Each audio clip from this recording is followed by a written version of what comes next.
Meeting will come to order. Start with pledge allegiance to the flag.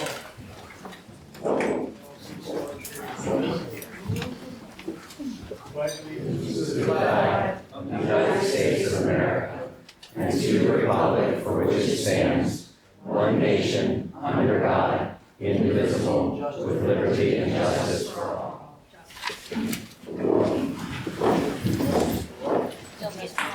All right, is there any public comment not related to any items on the agenda? All right.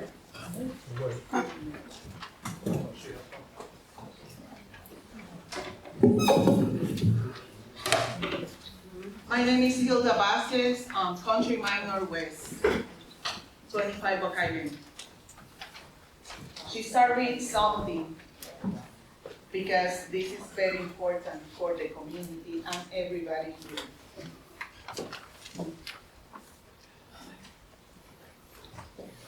From Justin Ross, sent February 22nd, 2026. 26. I said that. To Bud Girl. But circling back on my response here, I believe you are on the same page related to ability to begin stone stockpile, drilling and shooting of rock and water main installation per approved NPDES for those specific items and upon conditional phase 1A LD. Approval once supervisors take that action. Bond and agreement. For the greater team's benefit, would you be willing to double confirm this? I know we have discussed this at length now in meetings, but including Powerhouse team on this for transparency and reassurance so they are clear when they can restart these initial work items. Thank you. Justin Ross, P. At this moment, Justin Ross, he requests transparency for Powerhouse. He needs reassurance and clear for Powerhouse. But on March 2nd, From Justin Ross to Michael Hess. And ES stock locations were places accordingly to reduce any heave or low spots and concentrate flow. We met with CCCD to confirm what activities could be done by way of blasting without moving earth. The plan was intentionally discreet, as we were concerned about public doing right to know, and making it a bigger issue back then when we submitted it in the fall. We did review this all with CCCD prior to submitting to them. Justin Ross. CCCD is Cumberland County Conservation District.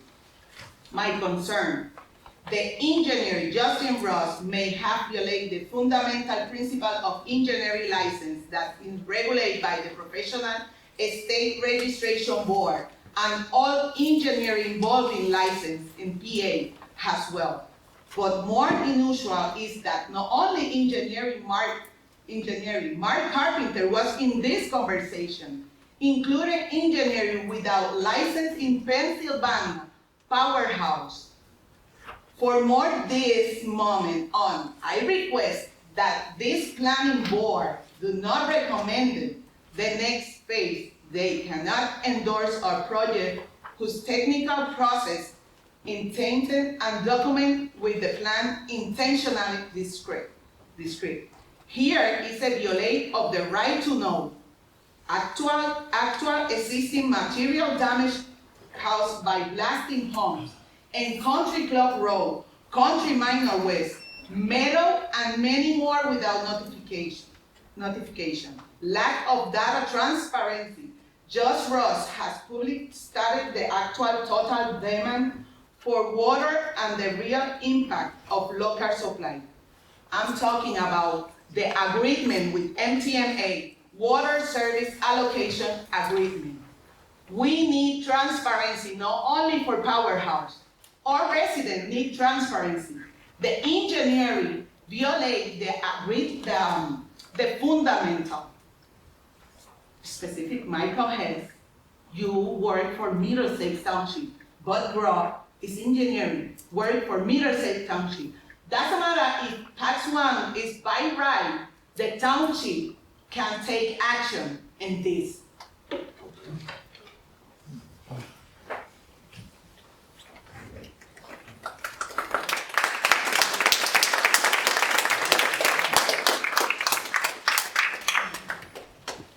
My name is Jason Bullock. I live at 19 Goldenrod Drive, Is Carlisle. this to do with tonight, or is I just have a it? question for the board. It's not to do with the agenda item. All right.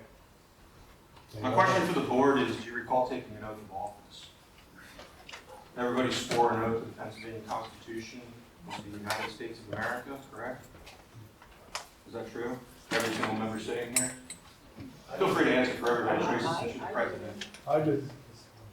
We were appointed to the board. We're not elected. It doesn't matter. According to Pennsylvania law, you're all supposed to be sworn to the Constitution. So that didn't happen. You don't have a notarized copy of that you can provide us with? Any other questions?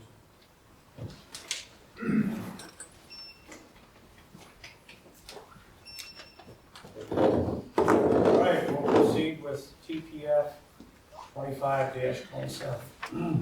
Discussion of possible action on preliminary land development plan. Do the minutes. Oh, that's right. Thanks. We review the minutes from July 13th. Is your microphone working? Because we can't hear you in the back row, I'm sorry.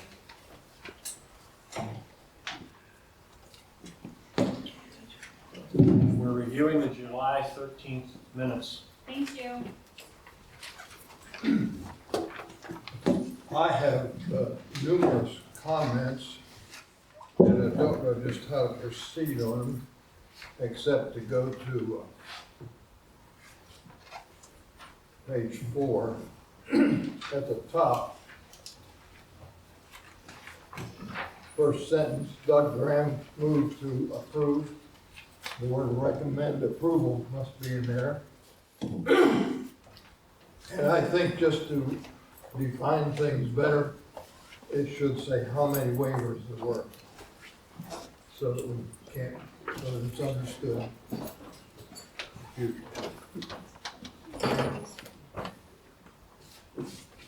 I'm looking at, well, I don't have a cover page, just the one. Page 4. Minutes for 25 pages. What's that? Okay. Minutes for 25 pages. 25? There's 25 pages I don't see that. I've No. heard in, those. in the minutes from, Which means, is this from July 13th. July 13th? I printed the wrong ones, I guess. You have to, if you guys have them, if you don't have them, you can table it. Yeah, July, we have. We have them. July We have 13th them. is 25 pages. What? Is that the way you have that, right? No, it's not. No, what And I didn't print page 1 and 2 because I didn't have any comments on that. You're looking at June 22nd. Yeah, I printed the wrong minutes. So This it's not is to June go around. 22nd. We look at it later in the meeting. That's what we'll do. Okay. Okay, all right. All right, we're back on discussion of TPF 25-27. Thank you, Mr. Chairman. Just to frame up the meeting this evening, we are requesting a recommendation from this board this evening. You have to wait for comments. Go ahead. We are requesting recommended decisions from this board this evening on the two matters, which is the final land development plan for Campus 1B Can you put and the the preliminary microphone land right here? development plan for Campus 3. Microphone. We can't hear you. We can't hear. Put it on mute. So we're going to start, Justin's going to provide a quick construction update, and then he's going to present Campus 1B. We have revised renderings that were requested at the prior meeting, and there were some questions that were raised that we'll touch on as well during the presentation. We'll then cover the waivers and modifications and deferrals, and then we'll be happy to answer any further questions. And then I know you like to keep these separate because they are kind of detailed, then we'll do the vote. And then we'll turn back to Justin on Campus 3. And, keeping in mind the renderings that he already presented, we'll then discuss the project itself, the waivers, modifications, and deferrals. And then again, we'll answer any questions and request a vote. So that'll be the presentation this evening. So I'm gonna turn it over to Justin and let him start with a quick construction update. All right, thanks, Andy. Just again, for anybody that hasn't been here, there is a microsite for the project, pax1campus.com, which we will continue to post updates. There are updates coming in the next 2 weeks. One of the things mentioned last time was a quarterly schedule that's being consolidated to get posted. Again, I think the larger schedule is on the township website currently. Just as a general update for the community, there's been about 338 workers on the site to date over the last several months. They average about 125 workers currently per day on site through the activities, and 77% of those are within 50 miles of the site. So 3/4 are local labor supporting jobs in and around Cumberland County. Additionally, the current work on site, the blasting did continue into a couple days last week. That's contrary to what I stated at the last meeting. That was due to some weather right after the meeting. We thought we would end that Friday. That weather pushed us into last week, but that has commenced. The blasting is on a pause until fall, when permits are in line for the second campus. So it will resume again, but later fall into winter. And primarily the work that's happening on site right now is moving of material, cuts and fills, from the center part of the site towards the back, towards 1B or Campus 1. Again, the center part of the site is a little bit higher, and that's the cut part where PP&L pad sits.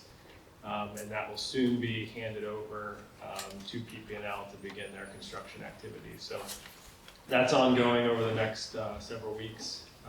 Stormwater improvements, the ponds, again, a lot of dirt work activity.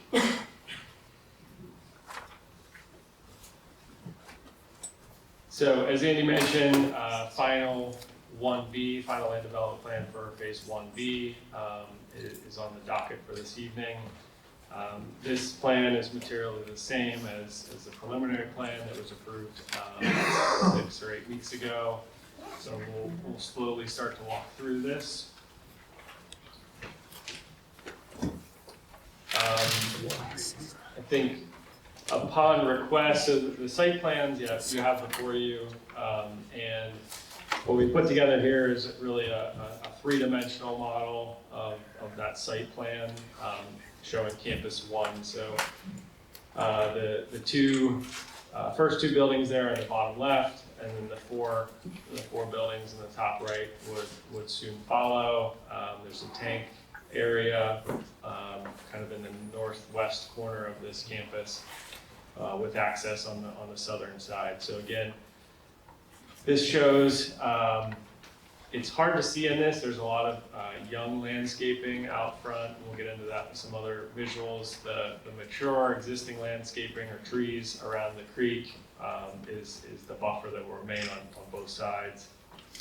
And then the other plantings will grow into, at some point be that tall. And we'll talk about some of the tree heights. There was a question last time as we go through.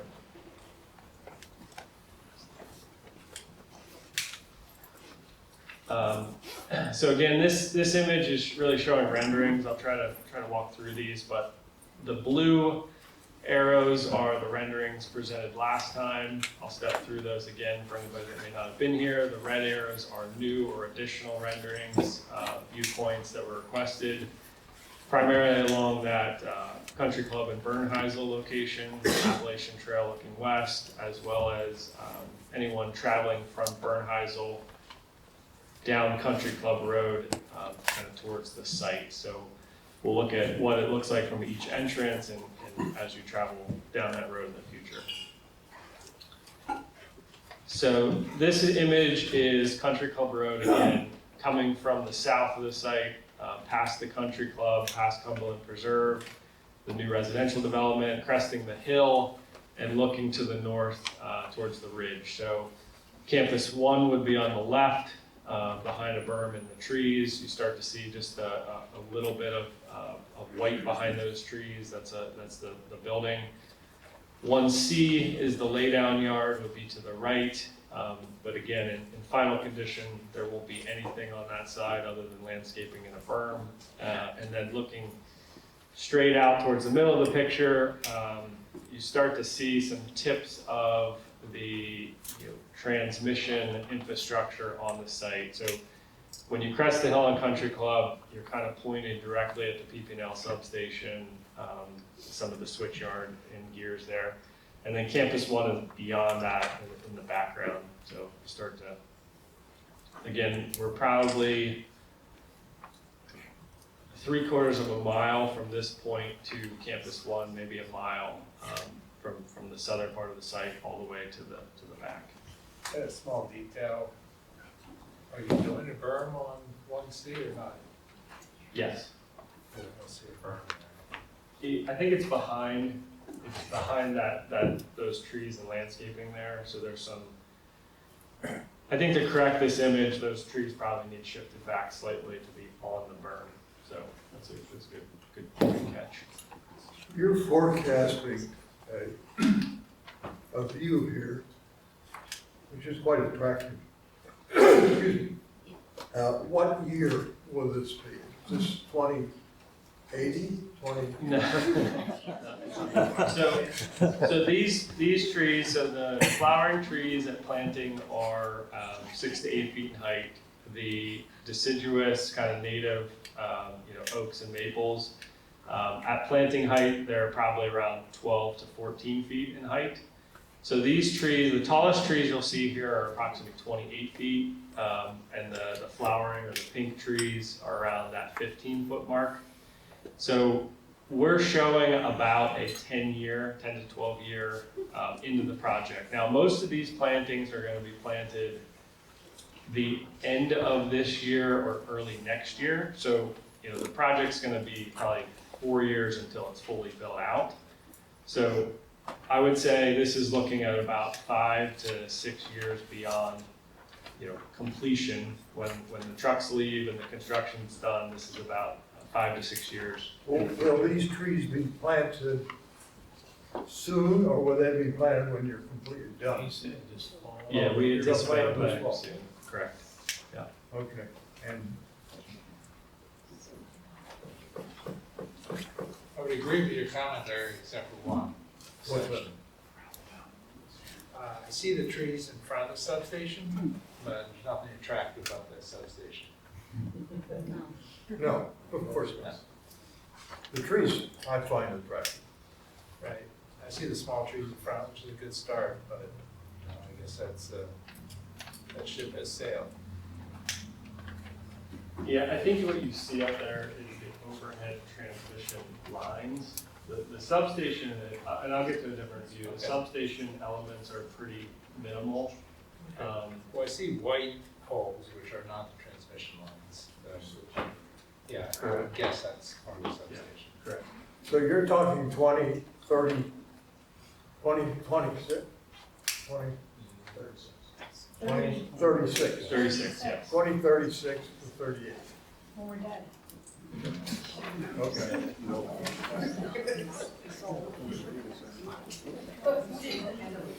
But again, these trees will, continue to mature, but we have to show, we thought it reasonable to show 10 years from today. So 5 years of construction, 5 years into development. So this I'm not image, finding it unreasonable, but I think it's good that we establish that. sure. How tall are the buildings? So this image is looking at entrance 1 or the main entrance into the campus. We shared this last time.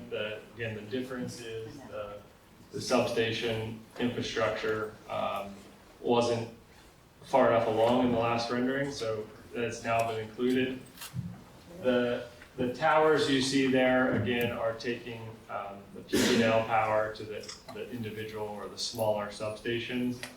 The white poles that Jim had noted are closer to the treetops. That's more the infrastructure within each of the substation area, or within the PP&L substation area. Thank you for adding those, though. It gives us a realistic view. Sure. This next image again is entrance 2, so the entrance further east on Bernheisel Bridge. This would be looking right in that entrance. Again, the infrastructure that's closest to that point is the switch yard and then the overhead transmission lines to each of those substations.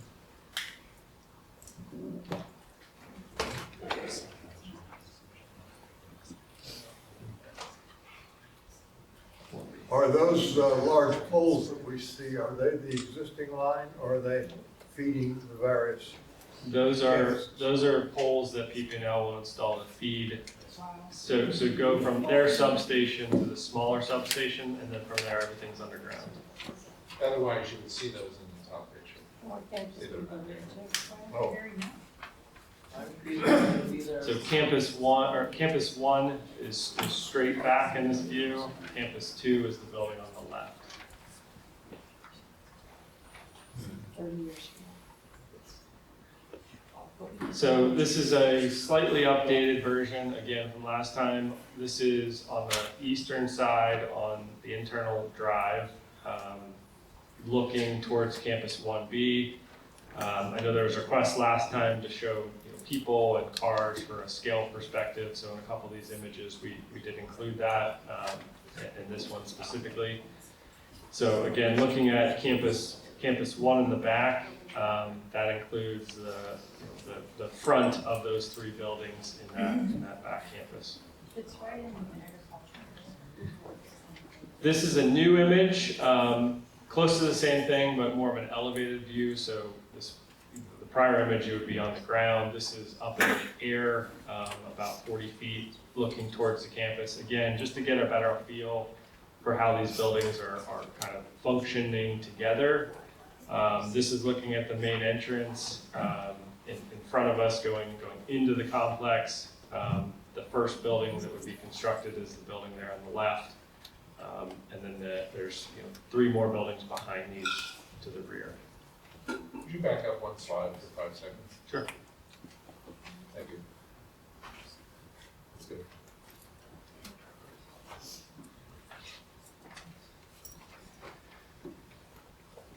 Some additional images that were requested. Again, this would be at the main entrance. What's in front of us, or kind of in the center of the picture here, would be the stone house. It's under the treetops there. So the image on the left is a photograph taken 2 weeks ago, and then the image on the right has the roadway and the current trees that are there. The berm that would be installed to the right, which is really where the job trailers sit today. Landscaping on that. And then Campus 3 would be straight behind the large trees in the back here. So when you kind of travel down the road, if you look under or through the existing trees at the stone house, those are going to remain. And behind that really is Campus 3.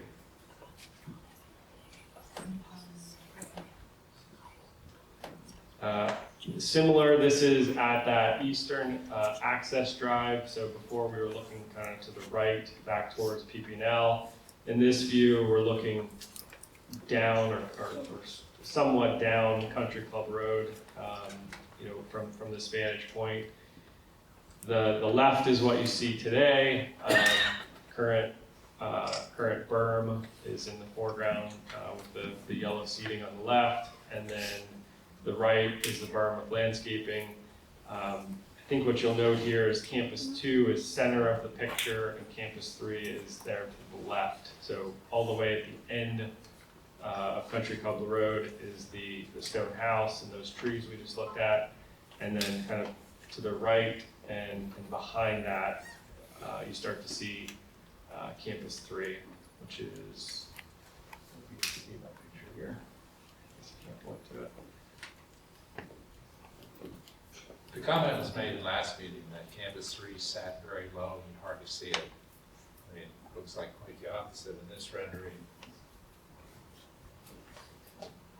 So from the high point on Country Club Road, it does sit low. From this vantage point, you are looking kind of down into the rest of the campus. So And this is not the highest point on the road, is it, or is it?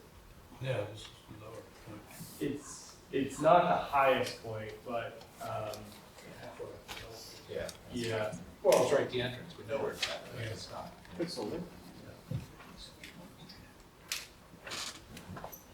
That's coming next. That's coming next. The high point. I don't have the high point. The high point of the road is you. Look down on everything. We can do it. When I drove down, I didn't believe that was the best vantage point. I believe this was, but we can go back and add that. You should. It is a realistic, it is what it is, right? If you press that hill, you will see everything. Yeah, and again, we're not trying to hide anything. I just feel that this provided more clear representation of what is going to be there. So we can do that, Jim. And this is coming towards what, as if you were on Bernheisel Bridge. This one. That is correct. Yeah.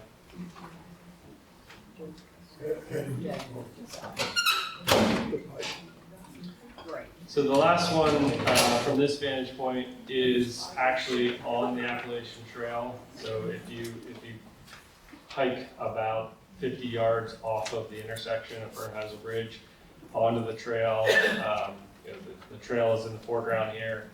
Looking out in the center left of the photo, left of the existing transmission towers, you just barely see the top of Campus 2.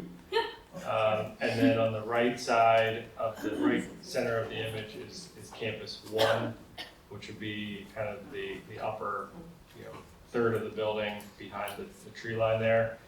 Of note, the Appalachian Trail at about another 85 yards forward drops down, and the vantage point of Campus 1 is no longer because the trail drops down in elevation. So there's a point here of about 500 yards crossing Bernheisel and then out through this field, and then it drops back down. So you can see it for this short distance, and then you can no longer see it.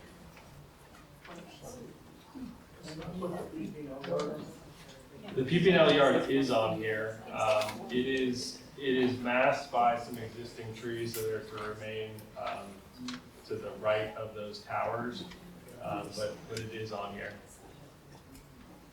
Again, this is about 3/4 of a mile away, and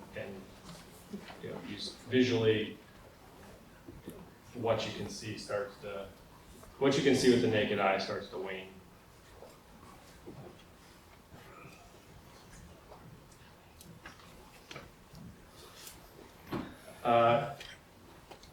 On Campus 1, these were shared before. I just included them again for any questions. And then we did provide an update to this view, again, with some people and cars per the request of last meeting. Is that section with windows all administrative? No, so the windows, again, are really a facade treatment. Artificial? Yeah, they're not transparent. You're correct, they are artificial just for aesthetics. Okay, thank you. And there's just the wall behind them.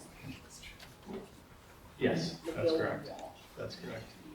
Yeah, and so one of the things, I know focal length came up as a question last time about camera versus visual. On some of the images where we tried to match photorealistic, so we took a photo and we tried to match the rendering, those are at a slightly less focal length, just basically whatever your iPhone is. These images are closer to or at what a human eye would be from a representation standpoint. Again, the other ones deviated just because we were matching images to image, but these ones do match the human eye. That was a question that was raised last time. To the far right, that low wall, is that one that shields the generators? That is correct. Thank you. So these are the other 4 buildings, buildings 3 through 6. Again, the 2 different prototypes, so they're slightly different in visualization or treatments. And the architect was here last time to speak to that. And then lastly, same image for the other building that we provided some scale and enhancements there for vehicles.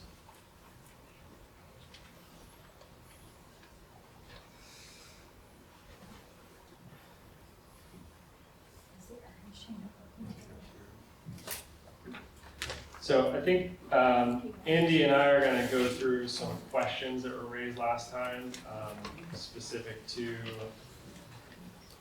the public and some that the commission had. So there's some more in-depth reviews that we did to get some answers on those. So Andy will start with a couple.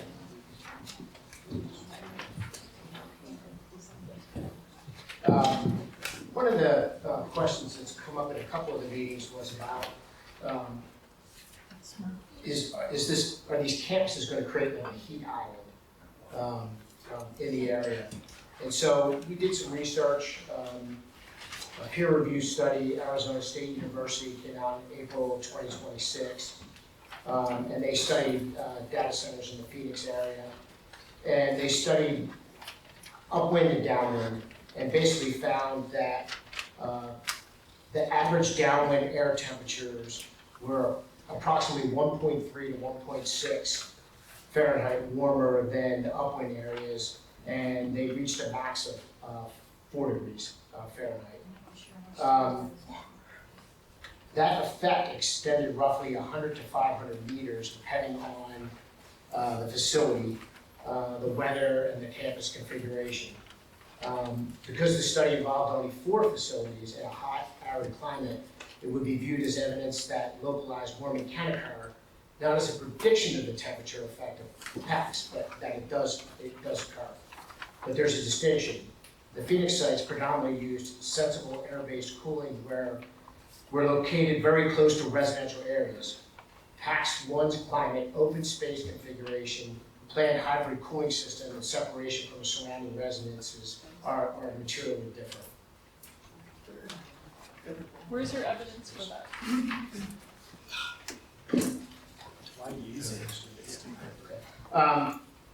So I think it's important to know too the impervious area that will exist after construction is complete. There are 3 development phases that will be 71% non-impervious, retain approximately 95 acres of woodland, and preserve approximately 96.6% of the woodland currently present. The buildings are distributed across large rural campuses rather than within a dense urban district. These characteristics do not eliminate heat generation, but they substantially provide more room for dispersion. The required planting of street trees and other landscaping throughout the campus will serve to reduce pavement temperatures from increasing. So I think in reading the studies, what we took away is there's generally no applicable ambient air temperature standard for development.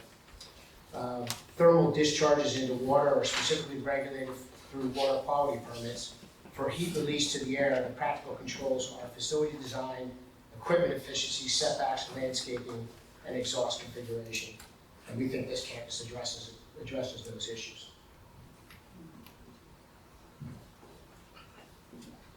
You're talking about percentages. What is do you have actual acreage that will be grass or woodland versus macadam or building? We do. So it would be 71% of 700 would be non-pavement, non-building. So that'd be almost 500 acres of non-developed area. Show us. 71% of 700 would be about 500 acres on development. 490. You said 71% is gonna be undeveloped, or 71, I asked you what's gonna be covered in macadam or buildings. What's the acreage that's gonna be covered in macadam buildings? How much? 200 acres.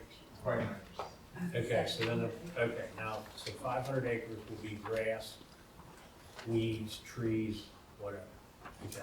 And 200 200 will be either building or macadam. babies, yes.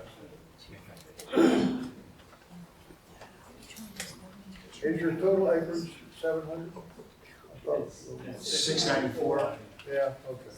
No, that refreshes my memory.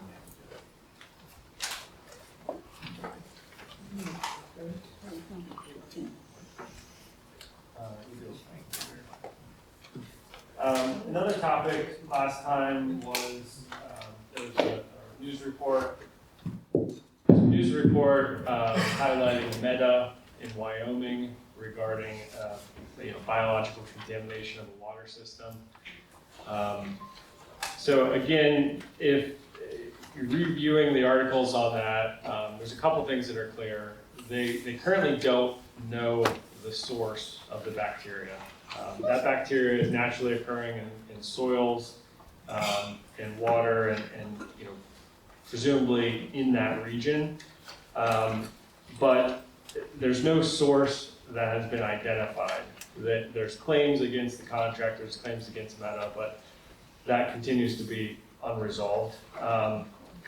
The primary difference in that system is there was water purchased from the municipality. It's unclear if that was potable water, there's reclaimed water, and there's a third source of water within that community. Assuming it was potable water, but there's no verified statements on that.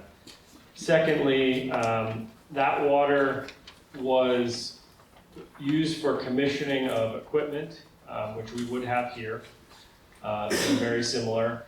And then that water was discharged to a slightly different configuration. So they have they have reclaimed outdoor ponds that they utilize to collect and hold municipal or industrial wastewater, and then they use that to irrigate various things throughout the community. In our case, we are taking water from MTMA that is potable water. We would be using it for commissioning, just like any other commercial project in the region.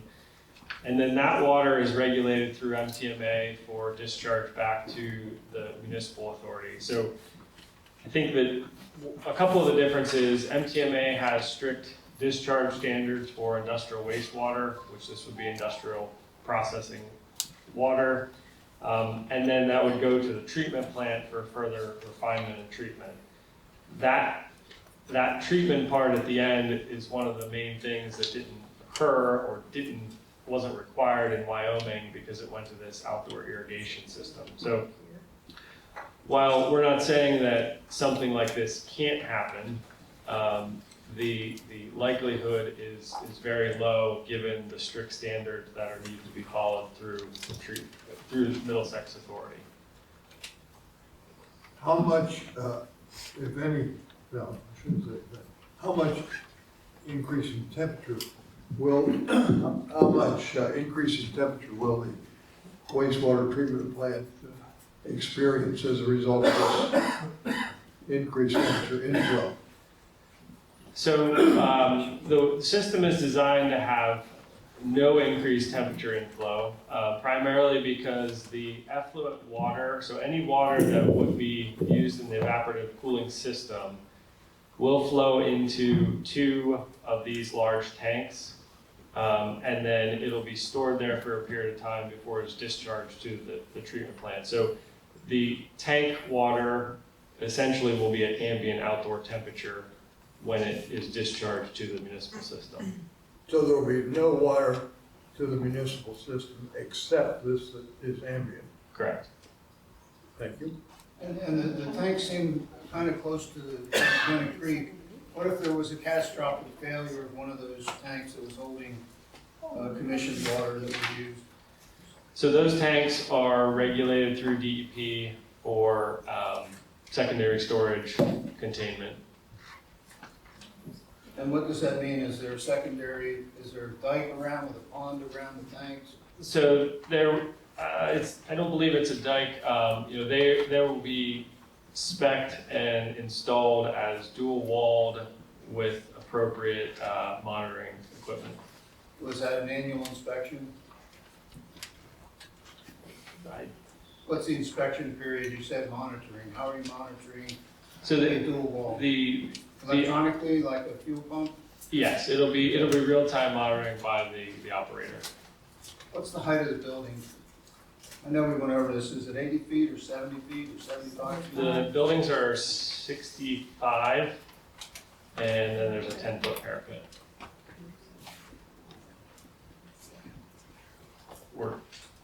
Don't quote me exactly on 65, it's right around 65, 68, somewhere. Well, I mean, there's been talk of 80, and I thought it was like 65 and 10. Okay, thanks.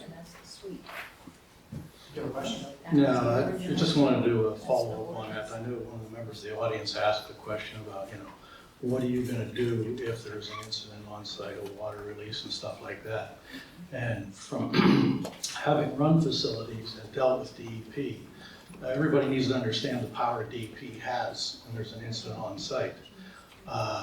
You, as an operator of a facility, I don't know if you will be the operator or your tenant will be the operator of the facility.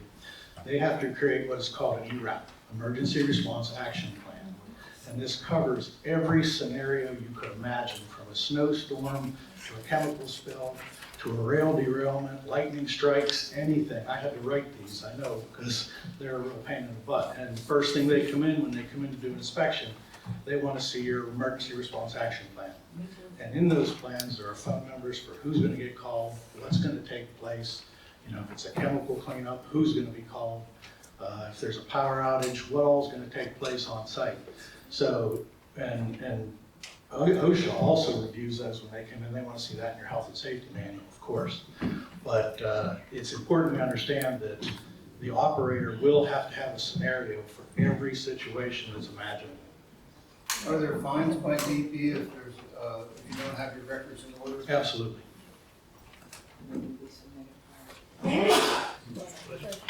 Of course, a fine is not sufficient. No, it's fine. Well, they can shut you down too. DEP can shut you down. Yes, I know. But a fine, too many people pay and move on. Yeah. But you wouldn't. No, I couldn't. I lose my job. So there's another issue that was raised by a member of the public the last meeting. I know it was important, involving bird migration and building design. And so obviously we know this area is a corridor where there's bird migration. And it's an environmental concern if the birds, interact with the buildings, in a negative way. So research shows that this risk is driven primarily by the building design. And our architect talked a little bit about that at the last meeting. So there's ways that you can address this. You can do limited architectural glazing. You can use dark, non-transparent glass. You can use large setbacks from vegetation, which he talked about at the last meeting. And of course, we're using lighting that's dark sky compliant. So the glass that's going to be used is called spandrel glass. It's opaque architectural glass used to conceal the structural components. Again, it's not functioning, windows that people will be looking out of. And there are other ways that you can also treat that glass. So we're looking at these issues right now, but there's products like Feather-Friendly, Kaleidoscape, and SOL, which they apply to the outside of the glass that create textures and line patterns that would distract the birds. So I don't have an answer from the tenant right now today on that issue, but we think there's enough that's happened already architecturally, but we're also looking at this coating on the windows as well too, as a further mitigation measure. I was in Vancouver, Canada recently, and they required large dots on the window at a certain distance between in order to mitigate and discourage bird strike. Did you ever hear of that? Yeah, I mean, that's what I was talking about, exterior dots and line patterns. I think it's a coating that they just apply to the outside windows. Yeah, stickers.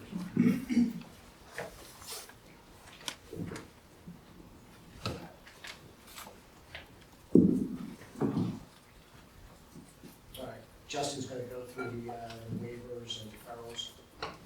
Yes. Modifications. Right, so the last part here, just wanted to step through the waivers that we are requesting on final 1B. I believe these are exactly the same materially as the waivers that were requested and granted for preliminary 1B, but we will go through each. I'm looking at the July 2nd letter from HRG. It was the second review letter, is that correct, Mike?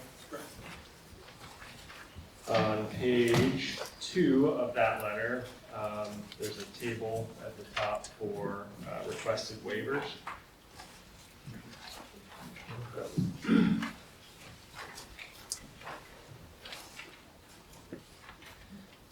So the first waiver is SADO section 501A.2.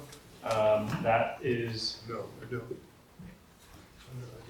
He's got a section, we're on here, 501. I have, livings.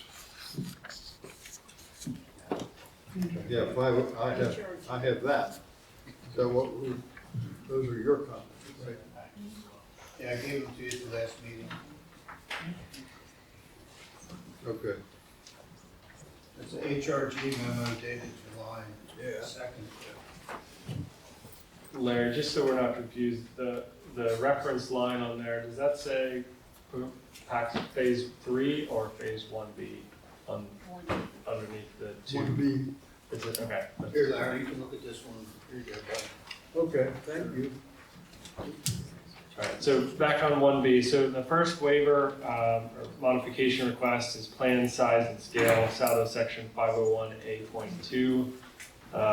Again, this is requested to provide the larger campus at a reasonable scale that we can all see.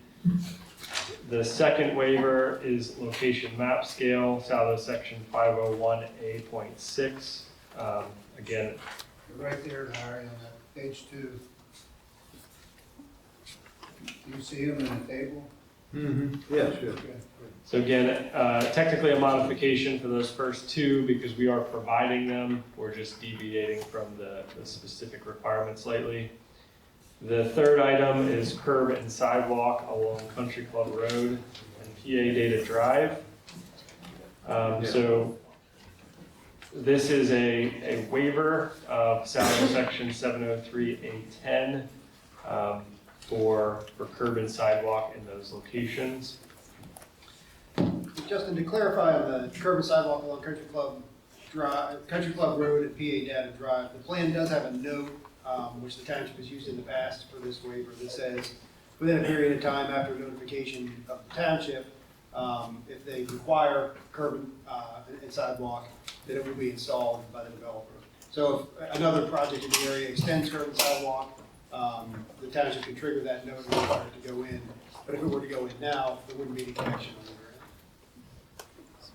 ground.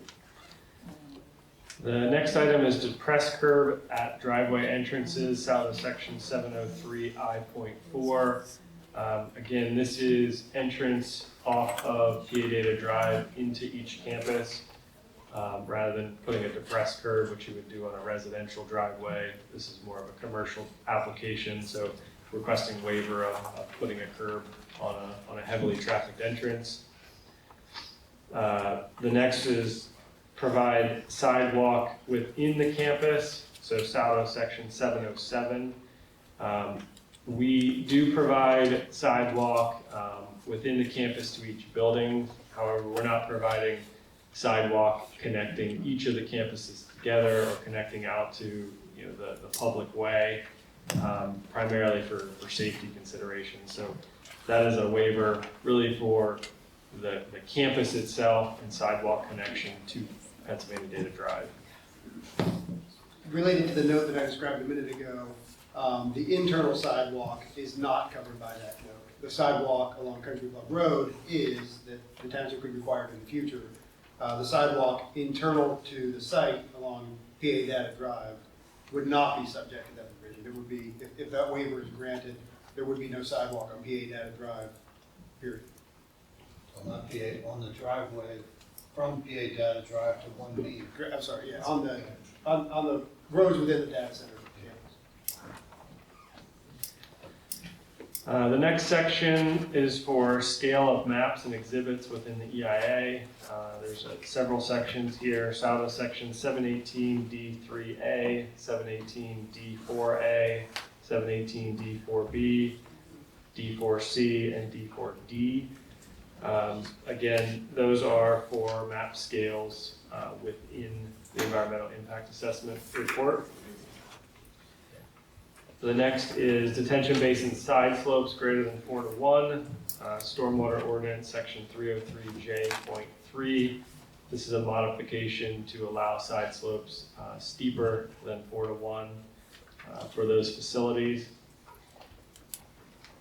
The second to last is dewatering time greater than 48 hours. That's stormwater section 303H 17 and 18. Just want to clarify, I think it says 17 on this sheet, but it's actually 17 and H18. There are two sections referencing the same item. That is to. You good? Okay, we're good. Oh, go ahead, your question. You said that it's not only the dot 17, but it's also 18 is included? Yeah, that's a typo in my letter. That's my fault. There are two sections which are back to back that both reference that dewatering time. So if the intent is to allow a dewatering time of 48 to 72 hours, then we need a modification of both of those sections.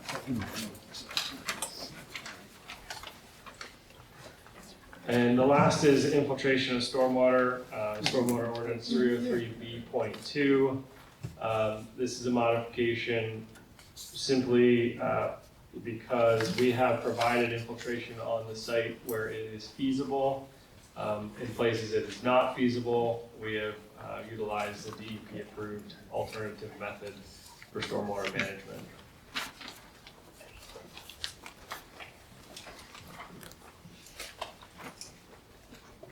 So that concludes our presentation. If there's any questions, we can take them. If not, we'll hand it back over.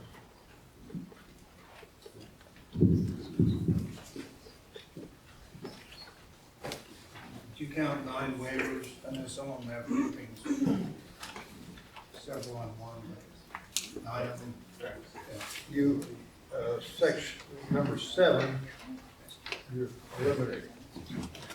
No, we didn't eliminate anything. Oh, it says not needed here. Oh, is that on Livick's letter? Yes. Okay. What's the citation?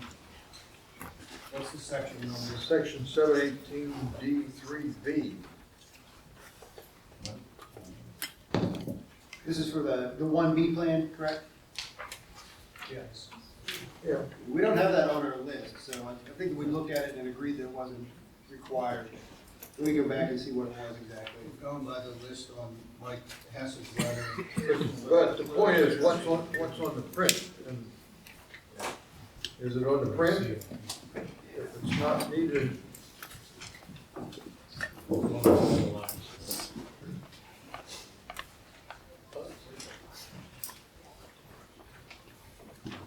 Oh, this was a modification request for plans and elevations for the building. We did ultimately get plans and elevations for the building, so they didn't need the modification request. And the reason that we needed them, we didn't need full architectural detail, but we needed to confirm some issues where compliance with the zoning ordinance comes into play, like the percentage of glass and the massing of the glass.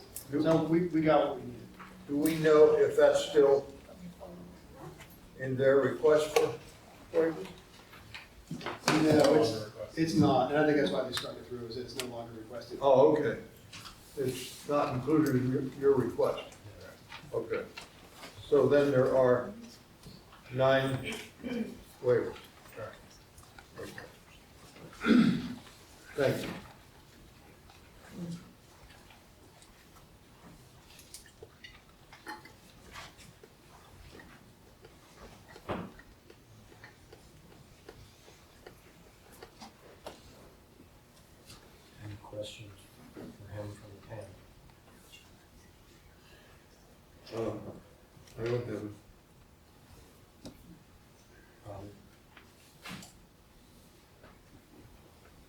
We had just one,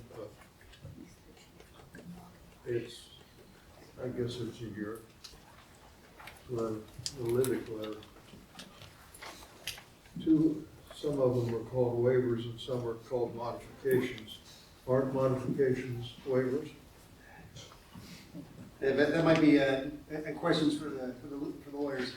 I think the intent is, for modifications, they're providing what the ordinance requires, but a different version of it. Plan scale is a good example. That we had listed as a modification because they are providing a plan, it is drawn to scale, but it's not the scale that the ordinance requires. The waiver is where they're requesting relief to not do the thing at all.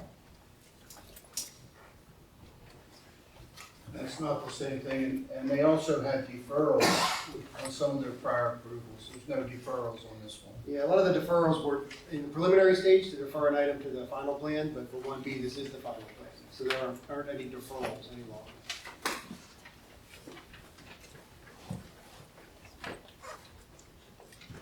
I'm just looking at this from a legal standpoint. What do we have to say?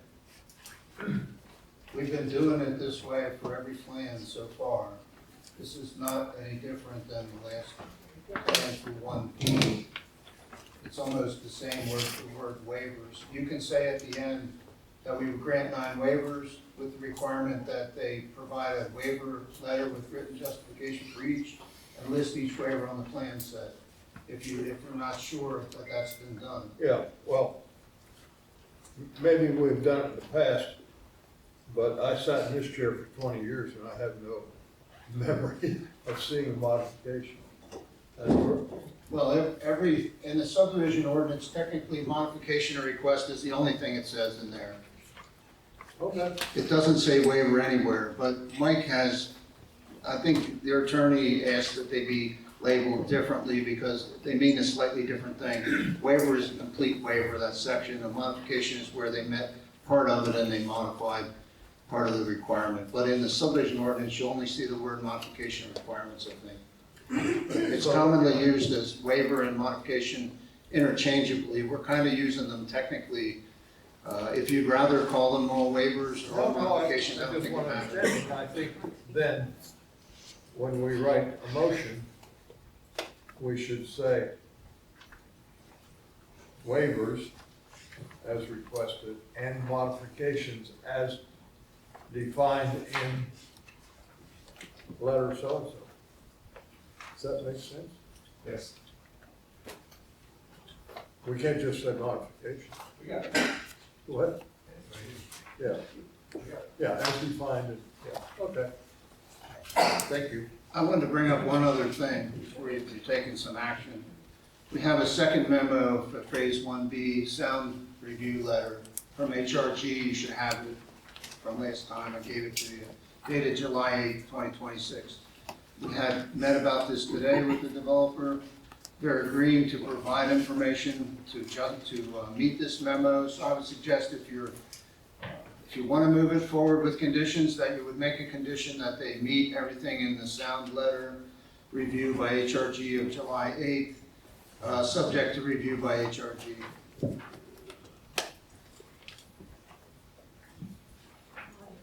you have a copy of that, Jim? Yes, they're all.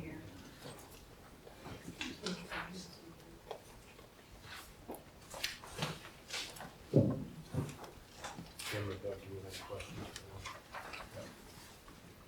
Do we know who the tenant is yet? Tenant has not signed the lease yet, so we cannot disclose. I thought that was part of the final. It is. That was needed for the final. It's no requirement of our ordinance, Robin. It's not required in our ordinance that we know who the owner or tenant is.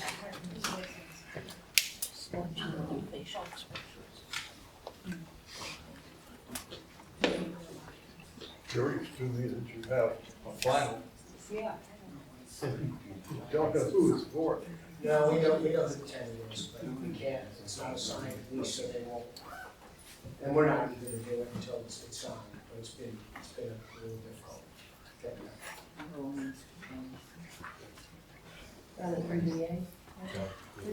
And your NPDES, at the last meeting, they were a no, or they a yes now?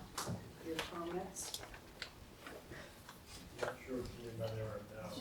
What was that? They had not been finally approved. comments. They have been. Could you repeat the question? I didn't hear you The ask. question is, The MPS. the question is, have the MP, DES, DEP permits been approved? Just a minute, Robin, Mike's gonna answer that. You have NPDES permit approval, NPDES coverage for phase 1B, correct? So it's not a comment in our letter because that phase has received a permit. And we have a copy of that permit, and it was a modification of the prior NPDES, a major modification of the Cumberland Drain, or what's it called, Cumberland Knoll McNaughton plan. So they modified that, a major modification. They did obtain a permit back in June, was it, or May? It was a while ago. That's what's allowing them to move earth and blast out there.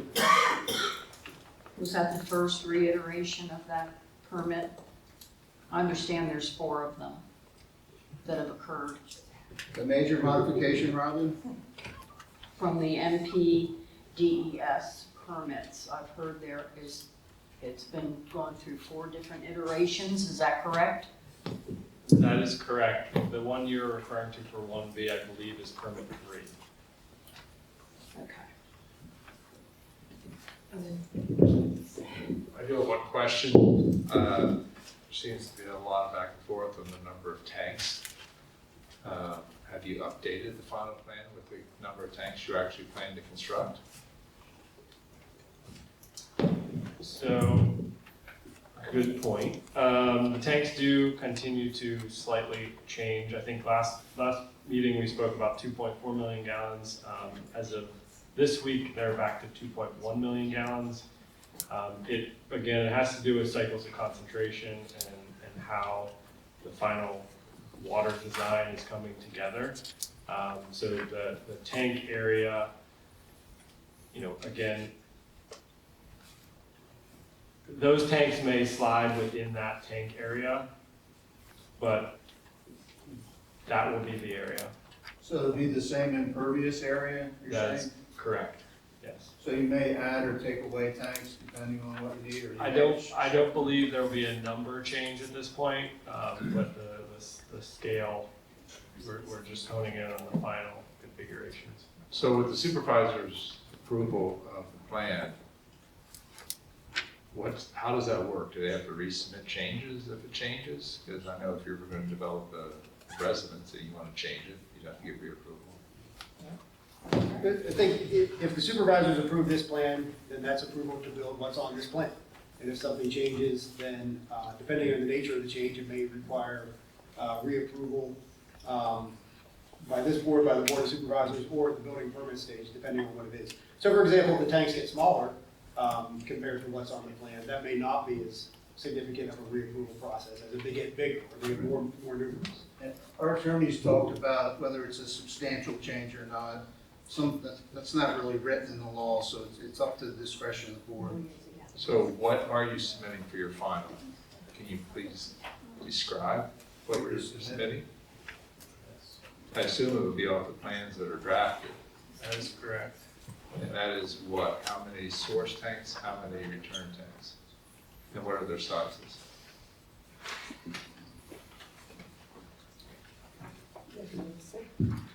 So the current water tanks are 6 supply tanks, so 2.1 million gallons, 55 foot height, 84 foot diameter. Wastewater tanks are 2 at 0.88 mg, 52 in height, 56 diameter. Fire suppression are 2 smaller circular tanks. They're roughly 150,000 gallons each, 30 foot height, 35 diameter. Those are the 10 tanks. What was the name of the second tank? Wastewater tank. Supply, wastewater, and fire? Correct. 0.88 mg. 0.88 in comparison to the 2.1? Yes. Yes. In addition. Yes. Thank you.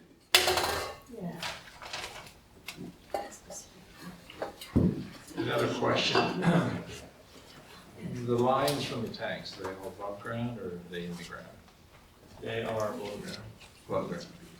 Any monitoring of those through pressure, or I assume you don't have leakage like you would for fuel? Correct, yeah, they would all be pressure gauges for measure all those.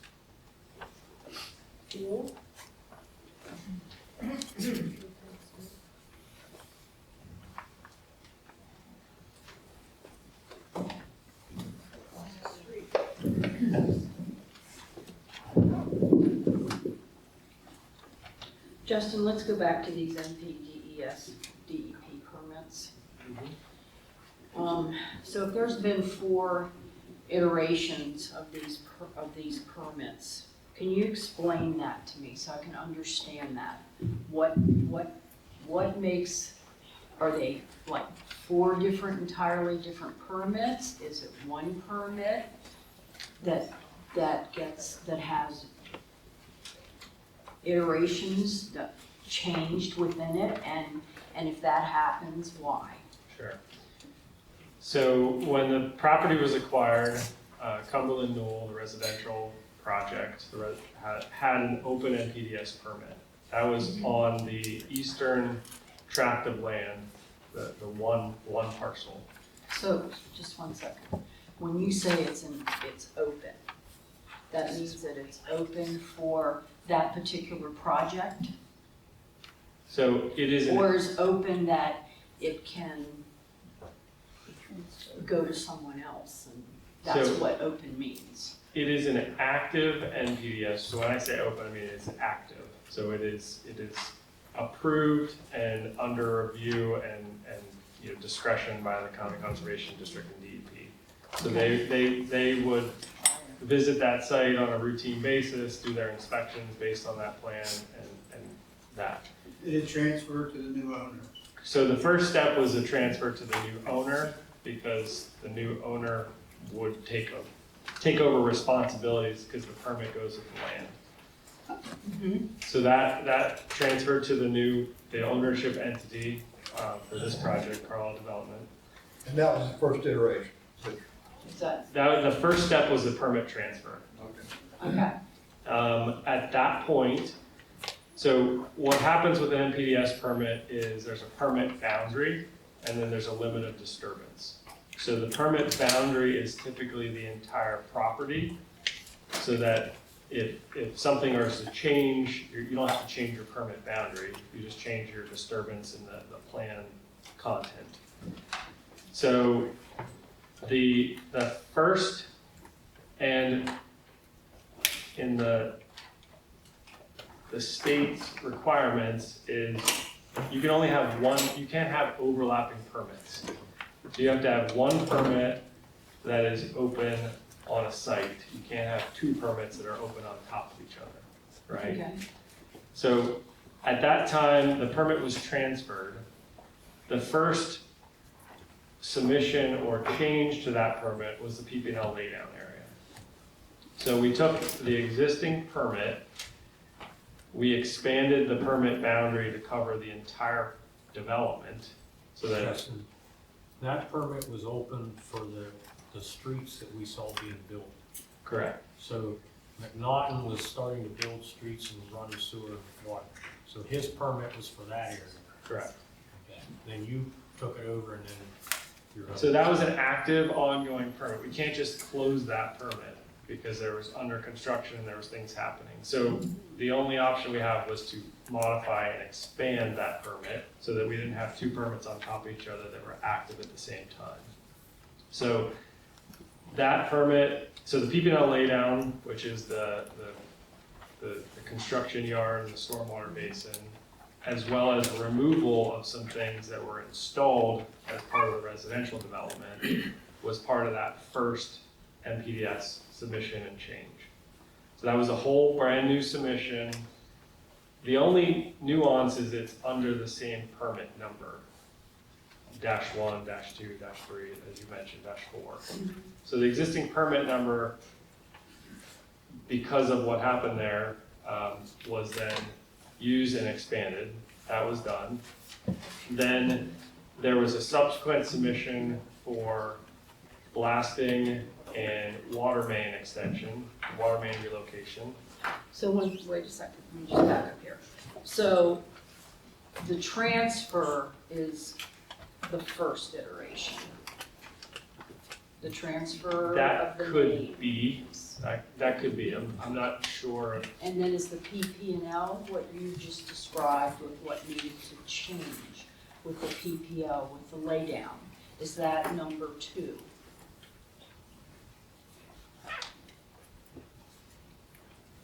I'm gonna, defer- Nick, do you know if campus 1B was 4 and campus 2 is 5, or if Campus 2 is 4, so 1 would be permit transfer, 2 would be the blasting and water main and ES, and 3 is the current, this is permit, I believe. or 1 was the PP&L laydown, 2 is the water main, 3 is 1B. So there's some technicalities. I don't have that offhand. I can get that for you if you want a sequential look at which numbers go to which phases. I can describe them. I would like that, yes. I can describe them, -2, -3, -4. I'm not Okay, 100% sure on them in this meeting right now. well, just give me an idea. Sure. So again, the first was the PP&L laydown. That was a new NPDS submission. The second was the blasting in the water main. Okay. That was a full submission. The third was phase 1A and 1B. So the actual construction work for those 2 phases. That was a new submission. And then there was a campus 2 has been submitted and is under review. So that was the fourth. Whether the permit transfer is 1 or the permit transfer was not, I think the permit transfer was just the number, and then it's been 1, 2, 3, and 4 after that. Okay, so then going forward in this project, then with this permit, then we will continue to see a different, so it'll be like number 5, and then number 6 and 7, and that's routine. Correct. Okay. That's what I wanted to know. Sure.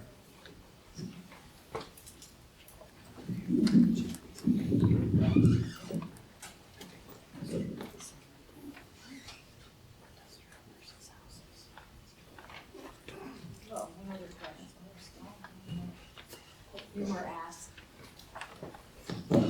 at the last meeting about the Appalachian Trail appeal, and it was stated that you were working with them. Could you have a status update for that? Yeah, first of all, it's not an appeal. We're just working through the Governor's Office of Opportunity and Transformation to come to a resolution of their concerns. We've been waiting for something back from them on how they would like to address their concerns, and we're still waiting. So I know they're actively talking to the Appalachian Trail Conservancy. They give us updates that they are in discussions, but we haven't gotten anything concrete back from them yet. Okay, thank you.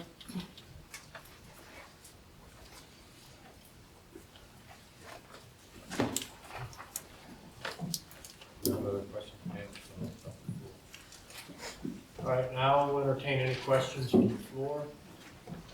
Questions and comments are limited to 3 minutes. Please try to hold to that. Dan, you would ask a question, please go to This is for phase 1B only.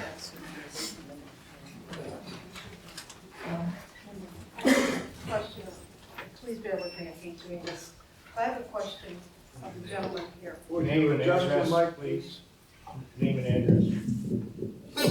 I have a question of the gentleman, the one who's We need talking your for name, the center. ma'am. We need your name and address. Oh, I'm sorry, I'm Deborah Gawker, 120 Wildflower Drive, Carlisle. You say about the water, and I understand that you have contracted for 400,000 gallons a day. Is that correct? Yes.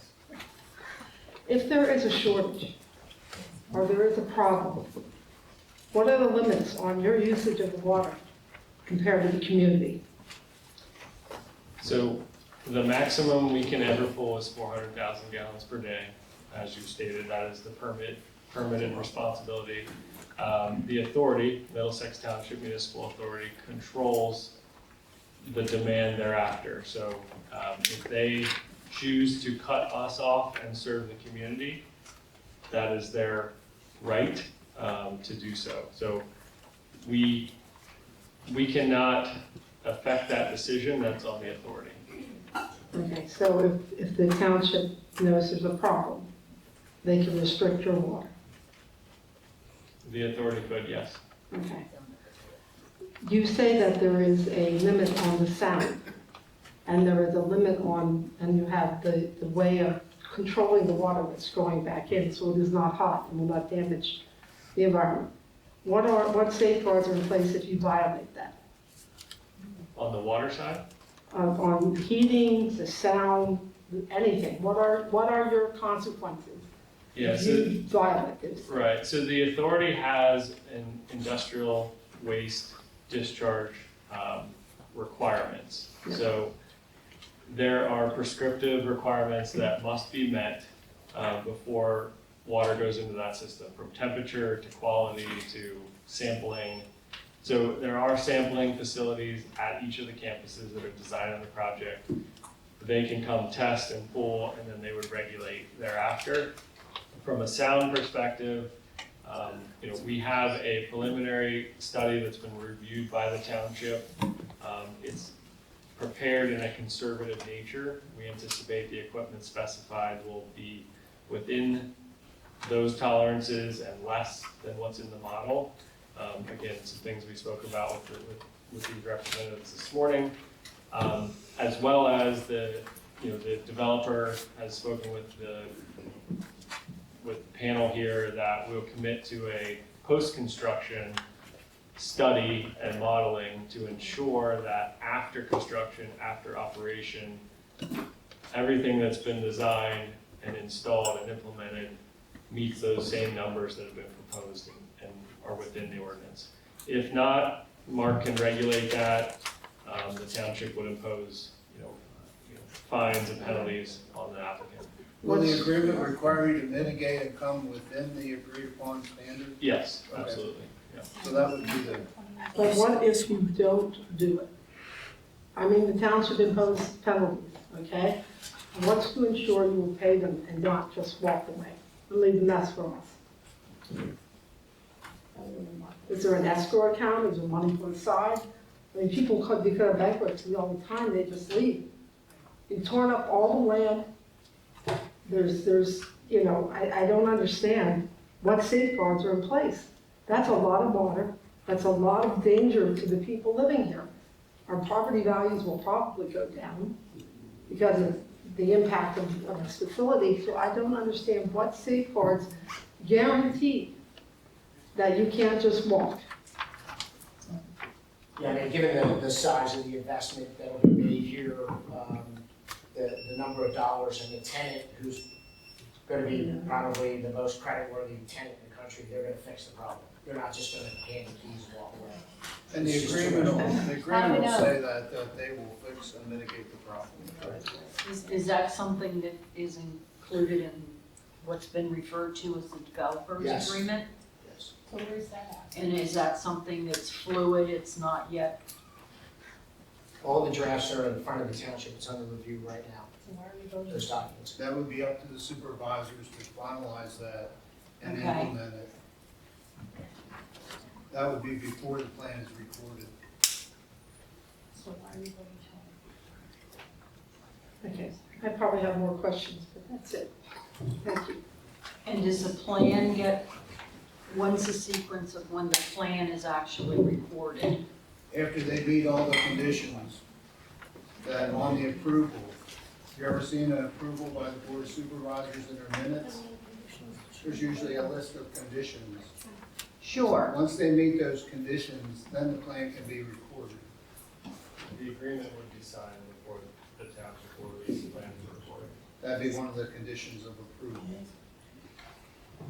So this occurs before final approval of what we're discussing here tonight, the final land development plan. The Board of Supervisors are going to hear this on August 8th. If they would approve the plan, they can attach reasonable and necessary conditions to that approval. Such conditions would have to be met before the plan would be recorded. Do you understand?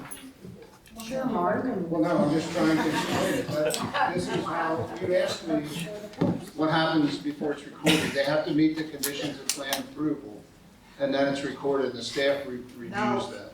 No, Wait, just a question. You said August 8th, No. you mean the I believe, yes, sorry. August 5, Wednesday at 6 p.m. Needs to be done first. My turn. My name is Jason Bullock. Once again, 19 Bull Run Drive, I'm a resident. My question last time was, where will the discharged water go when it becomes contaminated? That wasn't addressed.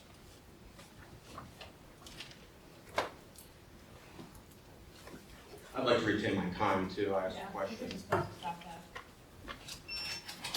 There again, like I was saying, these guys don't have that answer yet. That'll be covered in their emergency response action plan that the operator of the facility would have to write.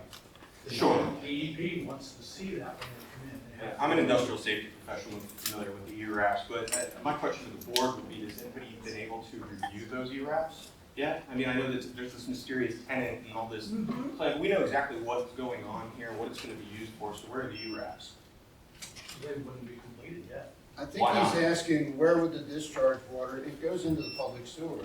Well, right now, so it's going to go to Carlisle in part, and then part of it's going to go to Middlesex, right? No, it's all going to Carlisle Regional Treatment Plant, so. Okay, so The then, sewage, the water that's used and contaminated by use will go into the public Stop the sewer. clock, please. Go ahead, you answer your question. I'm just asking for my time back. I have a few questions, so. Well, then, ask your questions, rather than back and forth, you can ask your questions and allow them to answer. You can't hit a button. That'll help things move along. Can't press a finger? So have you had an opportunity, has anybody on the board had an opportunity to review the ERAPs? Anybody, yes, no? No, is the answer? Okay. How about decommissioning bonds? Is that been something that's been entertained here at all or discussed? Because we know that these facilities are gonna become obsolete someday. They're gonna get torn down and e-waste is gonna go somewhere. So that costs us money as taxpayers. Correct? Unless you have some kind of bond or other programs in place to take care of it. Not required by our ordinances, And then asked if it was required, I asked if it was happening. not happening. Very good. Wow. You Wow. approve this ordinance in Middlesex in the township way. Wait till your That's turn. I know, I'm talking. I said, wait till your turn. I know. Tracy. Yeah. I have one more Have question. respect for this man asking his questions. Has anyone on the board here signed a non-disclosure agreement with a client or prospective client? No. Nobody? No. Okay, thanks. That's good. Verbal, you need a verbal from everyone on record. We don't need anything. We said no. Mark Kurtz, 14 Berry Drive. I have a few questions related to water infrastructure, fire suppression capacity. What is the peak fire suppression water demand for the entire 18-building campus? And has the county's water utility certified that it can meet this demand simultaneously with residential and commercial needs? So I don't have specifics on that. What I can tell you is we have been meeting with the fire and EMS teams in the township for those discussions. I believe that's more of a building permit application procedure as far as fire suppression, demand, and how that all gets designed into the facility. There's dry chemicals, there's different systems with these facilities that are not water-based, given the electronics, so the demand from a regional community perspective is low. But this is something that would be approved, reviewed and approved at the building permit phase. And they have said they have tanks for fire suppression water Some of it's dry town, like you had said, the electronic equipment's not water-based. So at the building permit, the building code specifies what fire suppression is needed. Okay. I have another question. Will the campus draw from the same municipal water mains that serve residential areas? If so, what pressure modeling has been done to ensure firefighting in a neighboring home is not compromised during a campus emergency? So first answer is yes. The municipal main that goes across the property is being tapped for service. MTMA has reviewed, their engineering team has reviewed those provisions to ensure adequate pressure. Okay. Is the developer required to fund dedicated on-site water storage tanks or a private fire loop system to avoid depleting the municipal supply? Yes, the dedicated on-site tanks. Okay. Last question.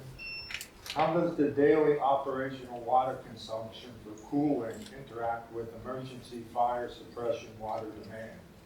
Can both be met at peak load? Yes, so the system is designed with storage both for cooling and fire suppression. So the demand on the actual public transmission line would not be used, where we would be drawing from the tanks on site for both of those. And then the intent is to withdraw the same amount every day of the year from the system, so there's no peaks or changes. Thank you.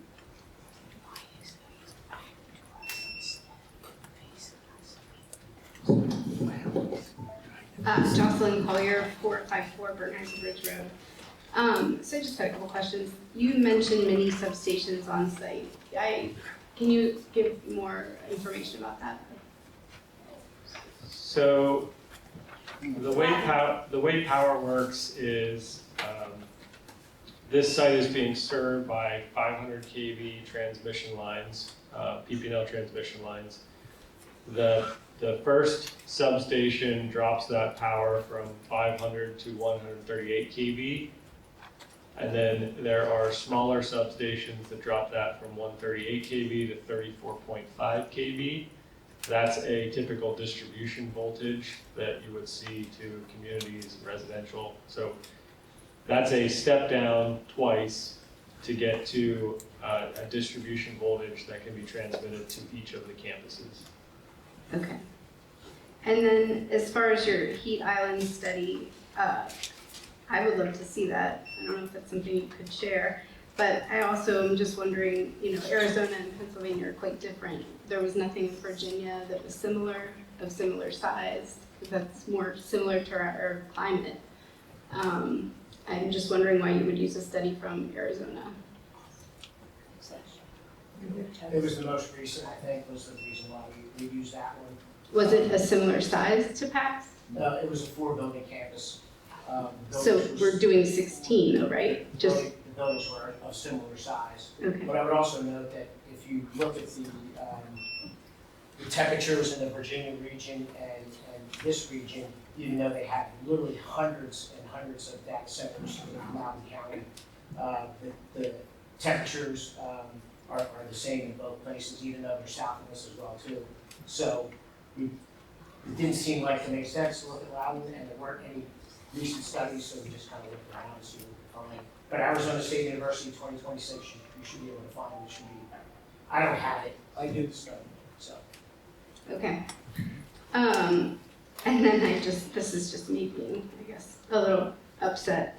But if you're only using 200 acres out of 700, I find it really hard to believe that you couldn't find a location suitable.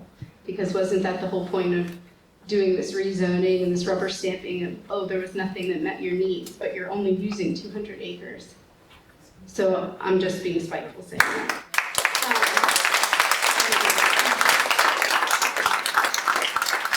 And then I'm just wondering, I know you brought up Wyoming.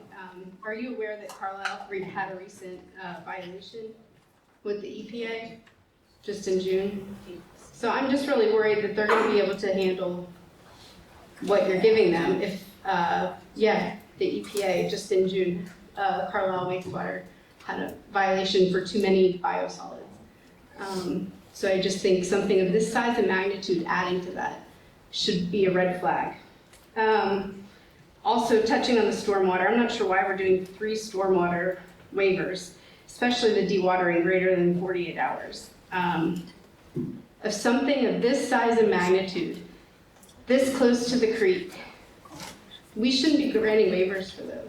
That's just my opinion. I think it's awful. I can't fathom why we would do that.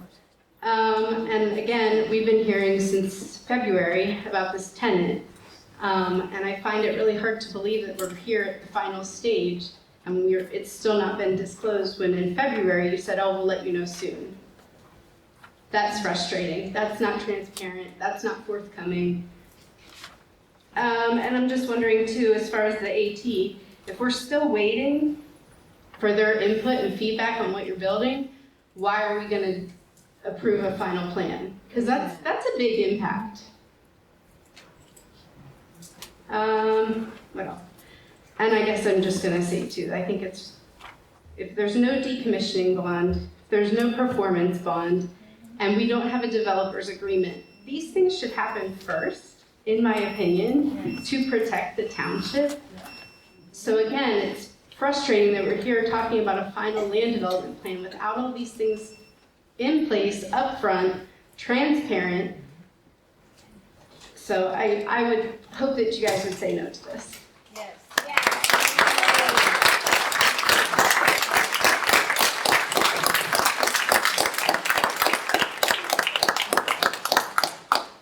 Country minor with Hilda Vasquez. This board don't have to approve, recommending this plan because you concern what Justin Ross putting in the email, included with Mark Carpenter and the other engineering like Nick Long and Andrew Stoller. You know, this township have concern right now. It's recurring. We have a lot of witness, and you don't have to recommend it. But additional, I have a question for Justin Ross. The DEP, when approved the permit for blasting, they have concern for your deliberate plan, or they approve anyway? Because DEP don't want a provider by right to know the conversation by blasting company and DEP. Probably the conversation has something about that email. Do you have response for that? The DEP have concern? No, DEP did not have concern. They have concern because I tell today. I'm communicating today with DEP and they have all information.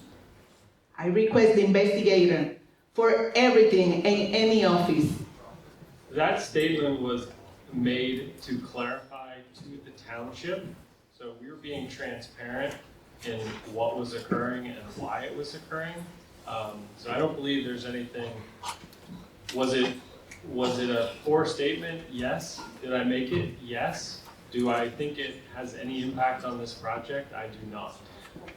So, you don't have to clarify to Middlesex. You have to clarify with the resident, because when I put in an appeal and open record, the township said they don't have any paper provider that you say sorry or something about that. You're talking about the resident. You're talking about the all right. Again, the engineering, you don't suppose make that, and you know, all engineering know about that. My concern, I'm very upset, and I say here public, the township that this board don't have to approve the final plan, because doesn't matter if they by right, is for a permit. The township can take action for that conversation, because township don't talking for the resident, township talking for the office. For resident, we have right.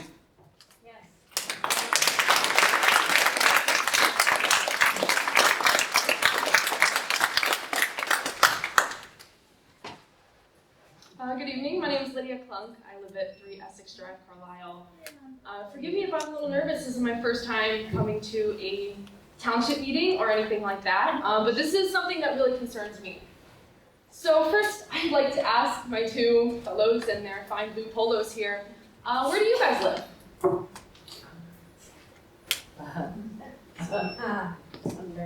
Could I ask the relevance of that? Sure. I've grown up here my whole life, and I really love this area. Would you like to live in Middlesex County specifically, or Township specifically, right next to one of those data centers? Would you like to live there? I got a house for sale just for you. Humor. How about the state of Pennsylvania? Do you live in Pennsylvania? You can buy my boy home. I believe when you weigh the benefits of this project to the region, the community. Honey, I did not ask you that. Would you like to live here? Yes or not? It wouldn't bother me, no. And I live in Norfolk County, I've lived there 37 years. Right, okay. And how I about live you? next to a group home, by the way, so. You don't get credit for that. I don't complain about it, I would have no concerns. A group home, pollute water, and make everything around you sound like it's... This project doesn't include water. Okay. Would you like to live right next to a data center?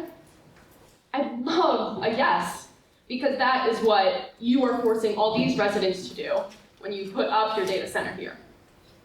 I'm sorry, sir, I don't know your name in the dark blue. This home is 1,100 feet, I would have no concerns with it. 1,100 feet, that's a long way. Justin, would you like to live here? I would have no concern. You would have no concern, none at all. Buy our houses. None? Okay. I'll buy them for you. That's great news. Well, I have concerns because I do live in this area and my life is going to be impacted. And I'm only 20 years old, I'm pretty young, I'm hoping to start a family in this area. But I don't know if I want to do that if my children are going to have to be raised around data centers instead of the Appalachian Trail. You showed those lovely pictures with its bright, shining green grass. You also have shining green grass. And those nice big trees. Tell me, is the Conegawinet going to look the same in 20 years when my children are this age?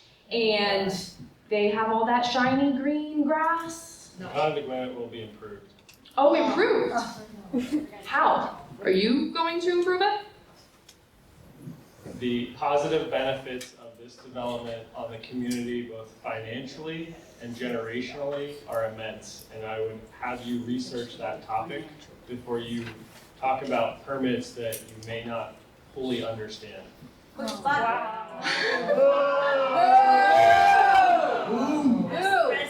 doing us a favor.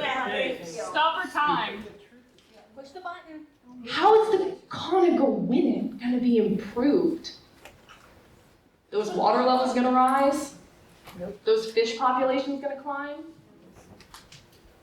How are the native species going to love your data center? Tell me. Oh, you can't. Don't approve this shit. Thank you.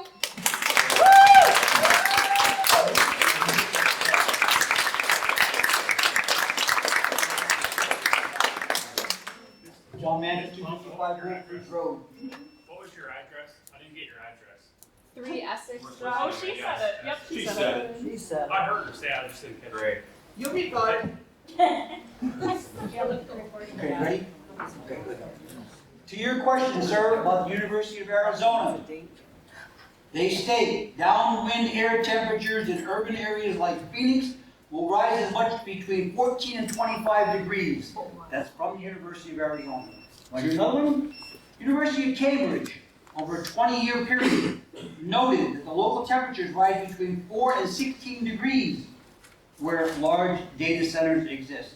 You want more? Is that enough? More. Okay, next question. You talked about employment. What's the total number of employees that will come from Pennsylvania, more specifically Cumberland County, when the data center is fully operational? Stop the clock. Stop the clock. You can do it on a high school basketball game, you can do it, buddy. No, it's not. It's a very significant question. How many, the other data centers that you built that were equal or greater than what we have here, how many permanent employees are there? We're not the tenants, though. So, You don't have to be. so a far, tenant. 77% of construction workers are from this area. 77%. Wow. 77% of what? So far, 300 and, I don't, what was your number? 325. That's lovely. So the next question is how much of the data center area will be enclosed and fenced? The whole 700 and plus acres? 600 acres? The 200 acres around the immediate area? How many? Each campus, so approximately the 200 acres, but it's less than that because there's more impervious outside of that, so 150 acres. So only 150 acres around the data center will be enclosed and fenced, yes? Is that what you're telling me? That's an estimate. Yes. So, let's talk about generators for a moment, shall we? The number of generators, don't do that, sir, please. I'm asking you, don't do that. Don't dismiss me like I'm some kind of moron. We were talking Don't about. shake your head. We were talking Just about please behave fences. yourself. And to answer, the other part of that is I do not like being disrespected, so don't do it. Please? I'm sorry, I apologize. Thank you. Generators. With the amount of pollution that just came out of Minnesota and Canada, when you light off those generators, how much more pollution is it going to add? And do you know the exhaust emission types that will be generated by diesel generators? Natural gas has two, water vapor and CO2. What's the generator's exhaust like? Push the button. You don't have to. It's only about- Don't let him speak. So, do we know? Does anybody know? The fire suppression with the dry chemicals that are going to be required to put out lithium batteries, how do you intend to contain the lithium batteries if they explode or if they catch fire? That's part of the operational standards of the tenant. I'm sorry, I can't hear you, sir. It's part of the operational standards of the tenant. And they're reporting with the fire safety and life safety as part of the building code process. Thank you very much for your time.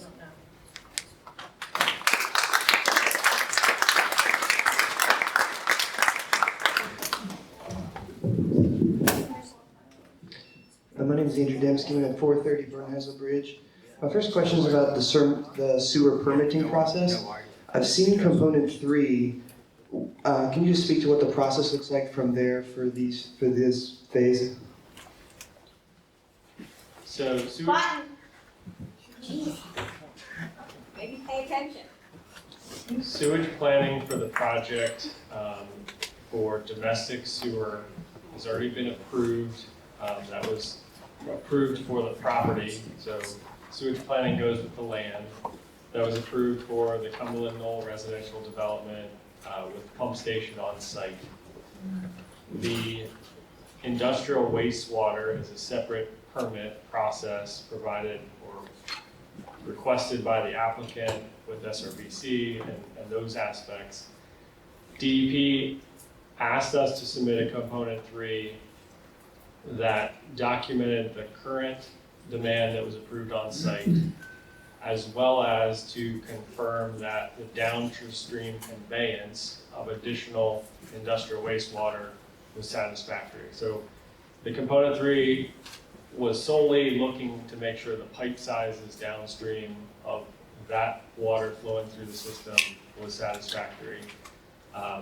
That is what the So as part of the component 3 process, the Carlisle Borough Treatment Plant, as well as Middlesex and the supervisors, the 3 of them need to sign off on that as being reviewed and accepted, and then that goes to DEP for issuance of the permit. Are there any further ones? I mean, like, yeah, do you have to do, my understanding was that the Cumberland Knoll approved pump station, the capacity didn't give you enough to get your industrial volume out. Am I wrong in that? So the component 3 and the industrial volume are 2 separate things. So they 2 different sewer lines? Yes. Okay. What does the permit timeline look like for the industrial waste? And is that with MTMA, DEP, or the Carlisle Borough? So the industrial waste is, again, goes kind of with the building permit schedule. That is part of it's what's called an industrial NPDES permit that would be applied for by the user, which includes their tanks, the makeup of the water, their system, their discharge, their volumes, like that all comes with the user as part of their fit out of the campus. When you guys talked earlier about the gray water and the black water, does that mix on your site or does it get mixed off site on the pipes? Off site. So the industrial wastewater permit timeline, where would that fall in this time? Is that like a 6 years from now thing, 6 months, 6 weeks? It is a permit that is responsible prior to usage of water. So the applicant, prior to startup and commissioning of the buildings, would need to secure that permit. Okay, so we build all the buildings, but you couldn't use them until this permit was... Correct. Okay, that seems strange. Sound monitoring, I understand that Mr. Courtney said a while ago that sound monitoring will be paid for afterwards by the developers. And one thing that I've come across in my research is that sound monitoring doesn't pick up the low frequency stuff when it's measured at the ground, but if you pump that measuring stick up 20 feet in the air, it registers totally different wavelengths. So I would encourage this board to put a parameter on that we just update whatever that line in the developer's agreement looks like to make sure that is addressed, because that's been cited in Virginia because people can't sleep on their second floor and they're having to go to the basement, and they found like they couldn't figure out the sound stuff until they threw that tracker 20 feet up in the air and then they saw those elevated levels. Another question is around the sound study. The supply chain is very clogged right now, and you guys want to get online as quick as possible. Would it be possible to have an updated sound study that showed more buildings in traditional air cooling methods than just the 2 that you have modeled so far? I'm not sure I fully understand that. So we have provided a full campus, all buildings on at the same time. Yeah, but the mechanical types are different. Like there's 14 buildings with the higher tech models that you've talked about, and the first 2 buildings you said are going to be older, like more fans running. Right. And 2 weeks ago, the Department of Energy issued a statement that data centers have to use their generators to run all their equipment to get off their grid.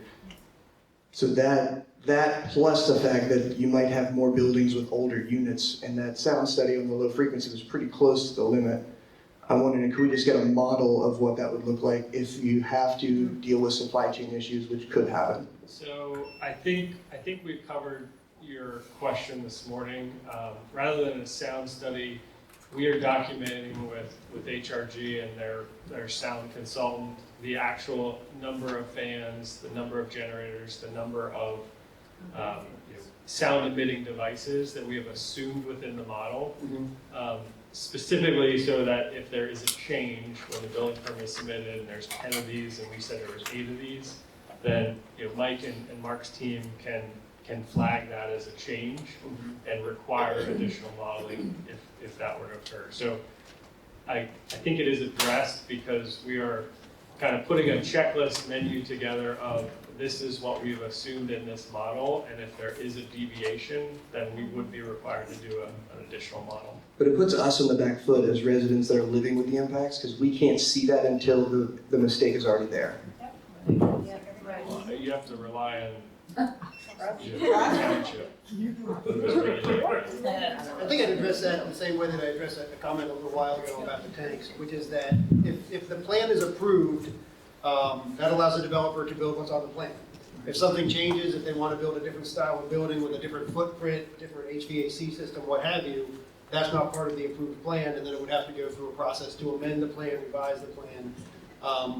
You know, if this plan is approved, that would entitle them to build what's on the plan, not variations, changes, alterations, you know, different styles of buildings. Get amendments. Yeah, get modifications. What I'm trying to communicate is that there's, for this board to make an informed decision, they're looking at a best case model. They're not given a medium case or a worst case model. Yes.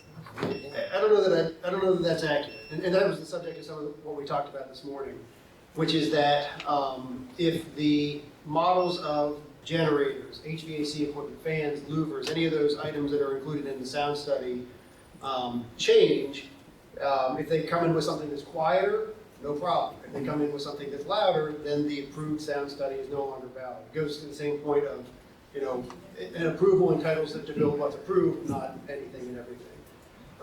So if they do come back with something, if the model turns out to be conservative, they've come back with something quieter than what's included in the model, we're satisfied. If it turns out that the model is non-conservative, if the actual equipment selected is louder, then the approval is no longer in place. Okay. My last question is, my son has a breathing issue, and when the air gets bad, he can have spasms in the night. And that happened the other night when the smoke was really bad. And we live like 3,000 feet away from this thing. And again, the notice from the Department of Energy really concerned me, because at peak heat, we're going to have all those generators running by mandate from the federal government so that the grid isn't strained. That on top of 81 and 76 and our air quality already being to the point where we are an environmental justice zone here. Would the developers commit, and I understand this probably isn't in the ordinance, but it would be one of those goodwill things. Would you guys commit to any sort of emissions modeling, or are you already doing that I've missed it? That just like you modeled the sound, you would model the emissions at peak use when we've also got the truck traffic the way it is? Yeah, I have a son with similar respiratory, so I understand where you're coming from. From the project standpoint, there will be an air quality permit required of the end user based on the generator type, their emissions, like all of their protocols for operation.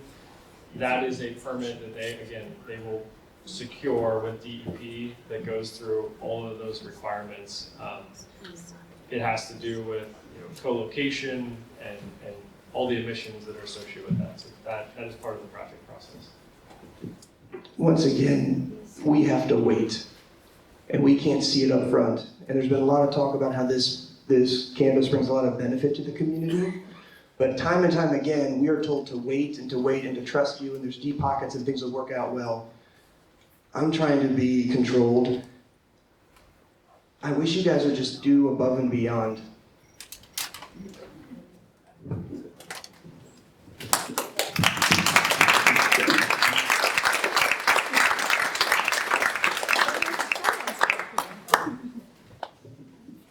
Good evening, Carl Dean, 303 Country Club Road. Thank you for your time. First of all, I'd like to thank the gentleman here. I had a comment at one of those supervisors meetings about the stones and dirt out in the road. You've been doing a good job. You got your gentleman running around your brush to keep the stones off the road. Thank you very much. Second, I've been sitting out there. I watched 75 trucks so far bringing in stone. Thank God all of them were covered. Thank you very much. However, your trucks come in. When they see the sign where it says 30 or 35, I think it's 35 miles an hour, they do slow down. When they leave, that's the problem. They go like hell when they go back out that way until they come. I'm just saying, someone can get killed there. But again, thanks for helping that. There's still stone trucks come off of Burn Isaac Ridge Road, and I see there's a 10 tons limit sign somebody put out there. I don't know who it is, but that's more than 10 tons, but again, that's a township problem. By living right across there, I have 4 questions, so please give me the time to ask so you gentlemen can answer this. An 18-building hypercenter campus that operates hundreds of diesel backup generators during a prolonged grid outage, the cumulative health and environmental impacts can be severe. And one of my first questions is, how many generators will be running or planning to tow if there's an outage? And what's the expected burn rate per hour for one of your diesel fuel?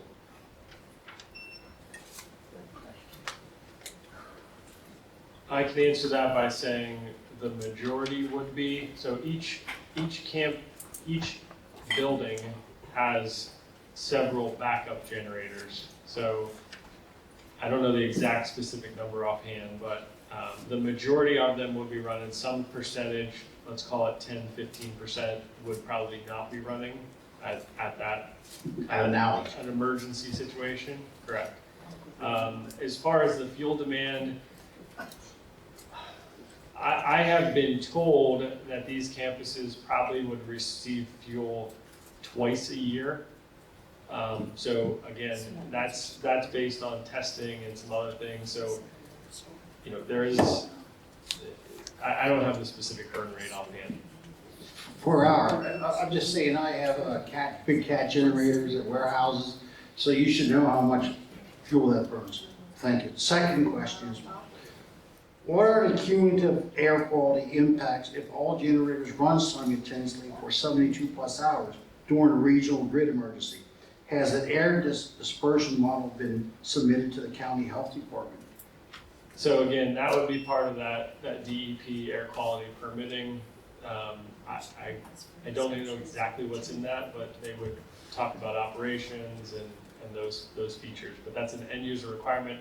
Just like there's other third party, DEP has standards, they have departments specific to these items that are used across the state to regulate various things, from stormwater to air quality to river withdrawals to water aquifer withdrawals. So it's really not the purview of this board to speculate on those specific permit criteria in industries. I mean, their responsibility is to review the land development within the ordinance and then rely on the state agencies to enforce and provide those standards outside of that.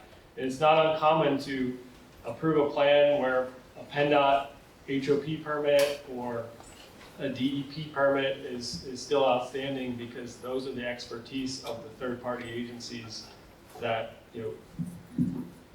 that would be a condition or would be part of future approval. What, does the public get to see that? Yes. So DEP can hold public comment, they can hold public hearings, it's up to the direction, depending on the permit type. So there are permit types that reach certain levels, and if they're below that level, DEP has determined that, there is no concern. So that above that level is when they hold public comment, hold public hearings, and go through that process. But that's really their prerogative as to how they've built the system. Okay, I asked this question before about generators, what brain you have, and you said you didn't know at the time. Okay, but I don't know if you know what generators you're getting now or not. But will particulate filters and a Tier 4 emission compliant engine be required on all the generators? Yes.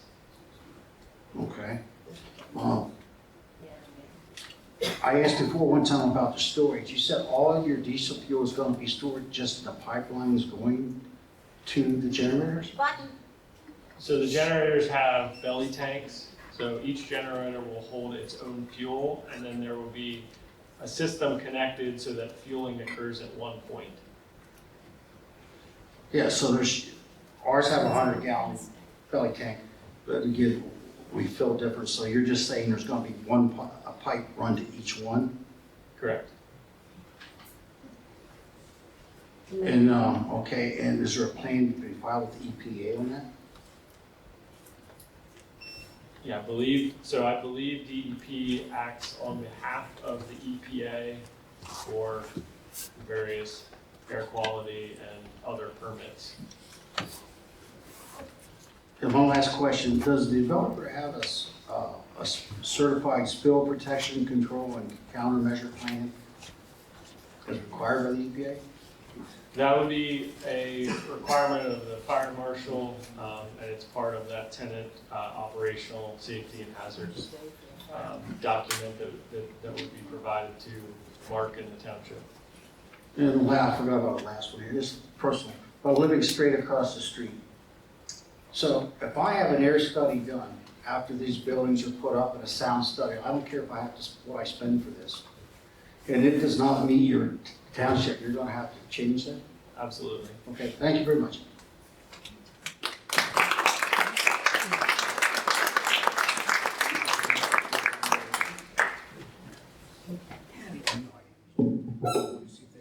Barb Simpson, 26 Seabury Drive. I have a comment and a question. In our most recent newsletter, and kudos to whoever's putting information in the newsletter. It's a refreshing change from the past. Thank you. The newsletter said the water capacity plan for the data center is not much different than that for the previously planned housing development. So we're talking about a housing development that has 1,400 residential homes, say 4 people per home, compared to 18 buildings with maybe 20 people in them. We have a difference annually of 59,641,000 gallons. I find that water capacity is very much different than the newsletter suggests. My question is, what are the effects of the noise on our children's mental health? It's not doing well with me. That's not part of the study. Well, probably should be. I have read numerous articles that indicate that there could be some mental health changes in our children. Thank you.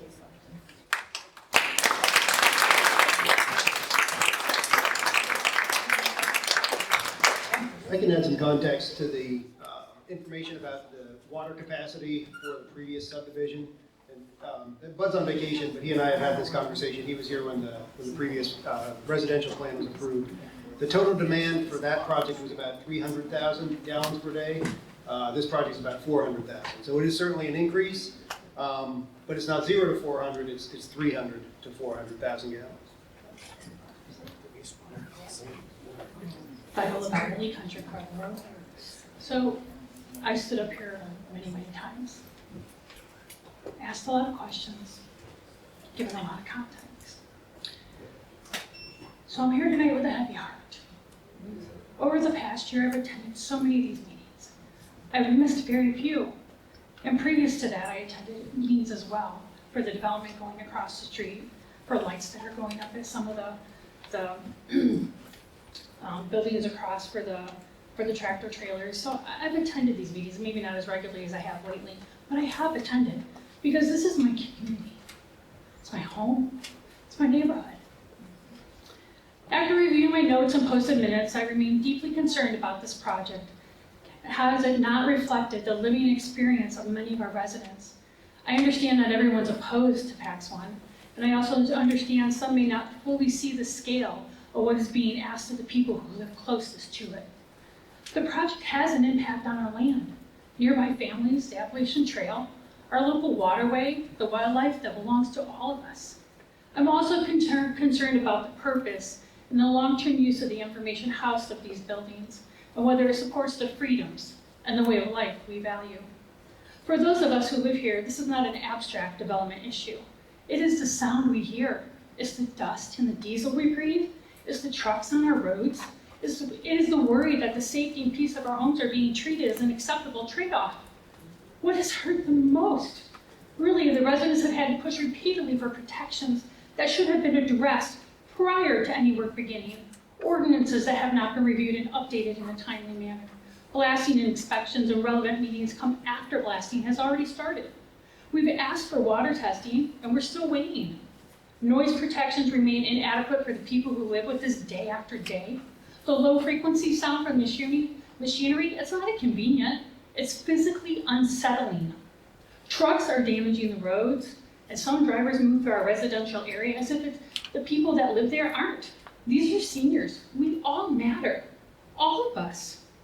Too often, it has felt as if this burden is being minimized because it only directly affects 10 to 12 families on Country Club Road.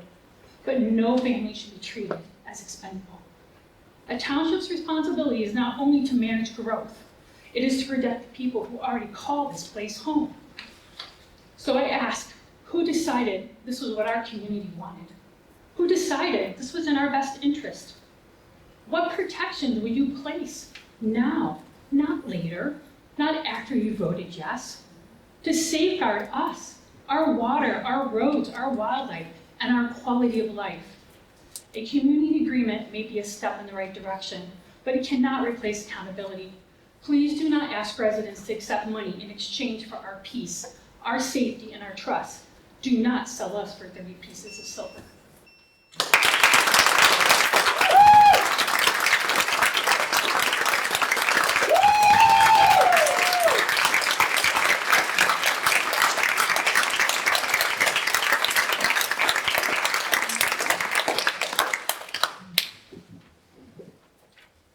Good evening, Kyle Gerber, 585 Bernardsville Bridge Road. This is a big night. Tonight is when this commission is going to give final recommendation to the supervisors before they decide on August 5th whether to give final approval to Phase 1B, which is Pax's first campus of data center buildings. After that vote takes place, if they approve it, there's no walking it back. At least not in this venue. The choices that you make tonight will be remembered as either positively or negatively impacting Middlesex and its residents. You have a very weighty decision that has been set before you tonight. I want you to ask yourselves if proper planning principles have been demonstrated throughout this project's short lifespan. The very ordinances that you are recommending approval or denial based on here tonight were written by the developer's attorney. He sent them to our zoning officer, Mark, in December of 2024, and they went right into the draft. This wasn't in public minutes. We found this out through Right to Know. The environmental study that you're recommending approval or denial based on was also written by the developer's own chief operating officer. A recommendation for approval communicates that you endorse this project, environmental impacts and all. And your recommendation goes to a board who's been entrusted and tasked by the state of Pennsylvania in our Constitution to be a trustee of our air and our water. If you have any questions about that study, you owe them and us more than the developer's word for it. Myself and other neighbors have come to meeting after meeting. We have said no in every way we know how to. But our voices have been ignored because this project was written to succeed before we knew we had to speak up.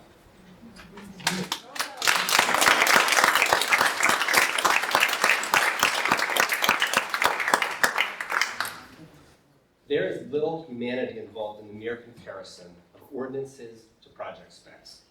But as a commission made up of people, you need to bring the wisdom and discernment that goes beyond mere box checking and thinks for itself. Discernment here tonight recognizes that the developer helped write the checkboxes you're evaluating, and they did so without any regard for our comprehensive plan or for Middlesex residents. You should not recommend something tonight. You should not recommend approval. You should not go on public record for endorsing something that you know isn't right. If you feel that you can recommend denial, I strongly urge you to do so. But if you feel that you must recommend approval, then at least go on record through your comments and conditions that you are opposed to the project, the process, or both. Put yourselves out there tonight, regardless of what you think it may cost you. You've sat on the front lines. You've seen the flaws in the process and the project firsthand. Don't be silent if you know this project and this process is wrong. Don't lay awake tonight thinking about what you should have said. Say it now if you know what it is. We, the residents, we will keep fighting relentlessly because we believe our land, our home, our families, our children, our health, and our future is worth protecting. Please show us tonight that you value and are willing to protect these things as well. Thank you.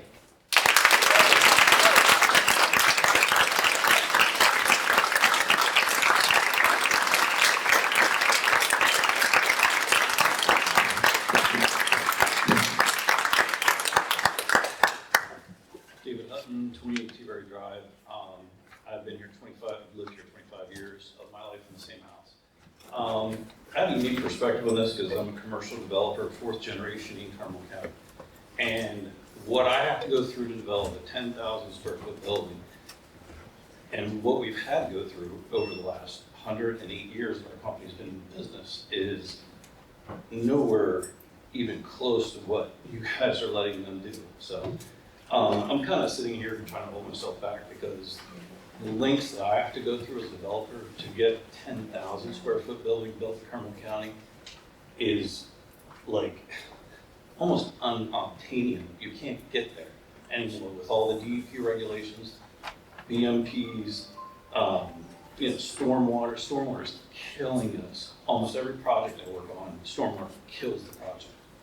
And because of the tenant or owner is asking for certain things, I, as a developer, have to build a project to try to implement those things under the regulations of Carmel County, DEP, all these regulatory that you're talking about. So my question is I had trouble building a 35-foot tall building just recently. How are we doing a 65 to 75-foot building in this kind of setting? Because I can't even get a 35-foot building passed through Carmel County in an industrial zone. Thank you.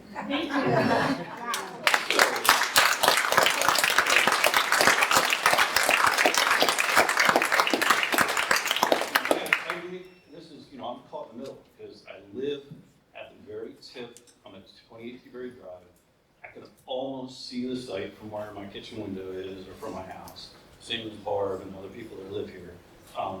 And it's, I'm a developer, so, I'm in their seat a lot of times. I'm at township meetings constantly. So my question is a couple things real quick. How many trees are they required for the 200 acres that they're disturbing in order to do this project?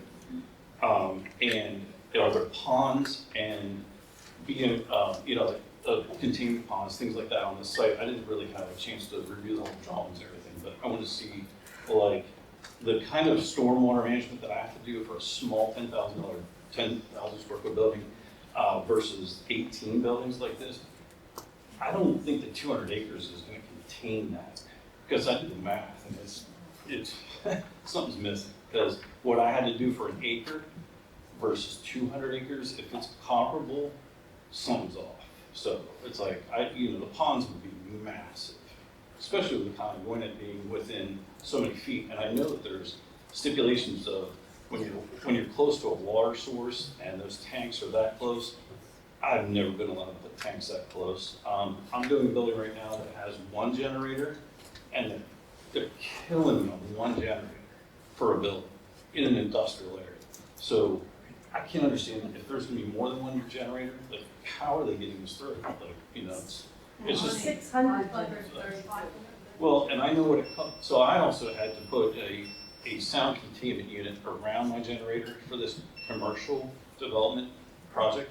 And I have one generator, so are they being made to contain all of those generators? Because if I am, I'd like to talk to somebody about what they have to do to theirs too. So I'm out of time, but I have 25,000 questions here I could probably ask, but the big thing is that I'm looking for answers on like quantity of trees, the pond sizes, you know, all the things that, you know, I know that they're gonna be required because I am. I can answer a few of those. I don't have the number of trees offhand. We could look it up. You mentioned the ponds would have to be massive. They are massive. There, a lot of that area that Justin mentioned that is not the 200 acres of impervious, that 500 acres between the impervious area and the 700 total, a lot of that footprint is stormwater BMPs. We've reviewed those heavily. That's been the single largest area where we've generated comments. Probably deal with guys like me all the time in your development projects. And we beat them up the same as you get beat up on stormwater management. That's been our single largest area of focus. In addition, as you know, this has to go through an NPDES permit, so it gets reviewed by the County Conservation District. And some of the basins that they're using are MRC, Managed Release Concept basins. Those have to be designed in accordance with DEP's guidelines. We're following the latest DEP guidelines.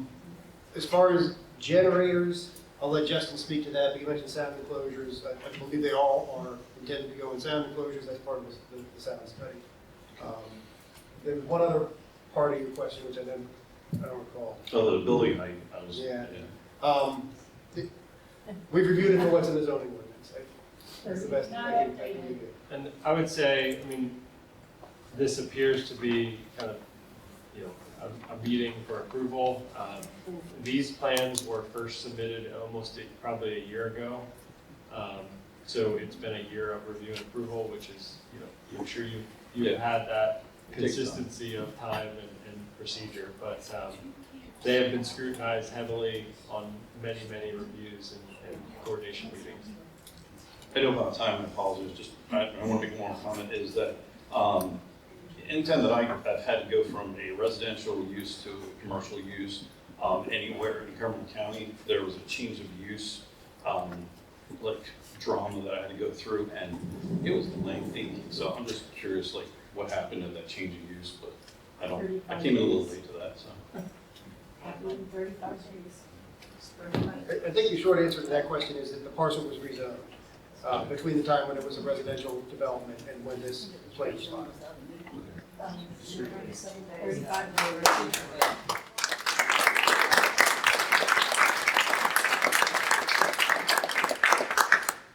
Jody Shibble, 8 T-Berry Drive, in the Meadows. I come often. I have a lot of feelings like Viola does.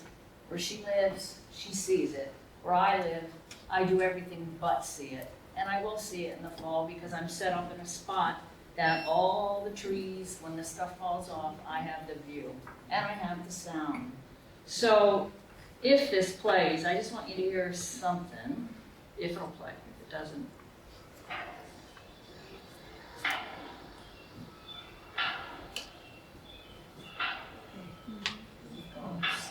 that's my bedroom window. Yeah. Oh. I heard her with the beep, beep, beep all day. I don't know what machine that is. Pounding rock. That's just one sound, and that was maybe 6:30 in the morning. I was a bit upset. I called Zach. You were very respectful.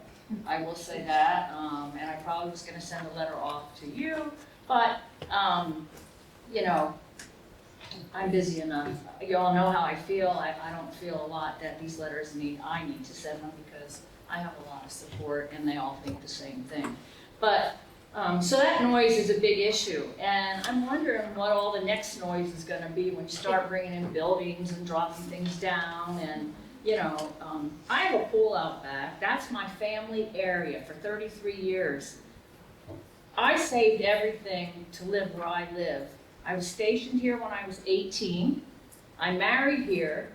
We deployed for 20 years. I signed myself away to the military to save people if it was needed. Your lives, your children's lives, you know, all of you. And so do some other people, but that's a lot to say, I'm willing to do what I have to do. I was a nurse. So one of the biggest things I cannot fathom is that people, all of you, would think that my life is expendable and the other people that also live in that area. I understand Country Club Road. That's beyond belief, but I'm not far behind that where I am. I'm out back with my kids today, you know, do you wear the headphones, do you play the noise louder? There's no life anymore out back, not in summer. And I'm wondering, well, what happens when winter comes? You know, how do the hours change? And this pounding that early and noise, you know, should we have to put up with this and live with this? We need to change the timing somehow, that it's a little more acceptable. Kids getting up, you know, school's coming. If they change the time and the daylight hours to that permanent issue. What? No Saturdays. So, yeah, we have no peace. Sundays, and then everybody's trying to get the grass mowed too. So, you know, we have no peace. But again, I don't understand why you would vote for some of these things when you know it's hurting us. It's proven that it's hurting us. 33 years of my life, I'm 70. You know, my kids live down the street. I'm frustrated that mostly that you would vote something you don't have to vote and you know it's not right. In your hearts, I think people are stuck with this, like they have to do it or that they don't save face. We have some people that are a little more pushy than others and disrespectful at times.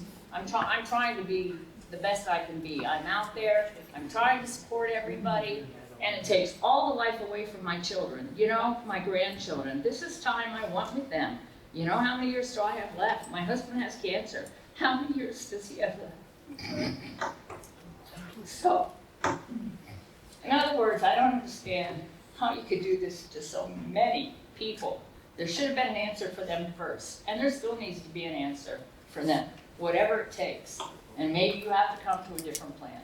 That's my thought. I don't want it.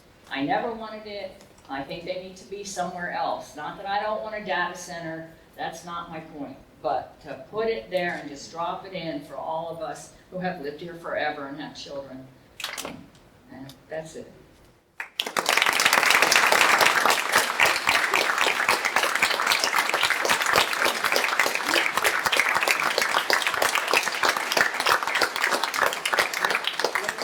One 30-second little chat here. A standard large data center backup generator burns about 72 gallons of fuel per megawatt hour. A typical large 100 megawatt facility burns roughly 7,000 gallons of fuel per hour at full load.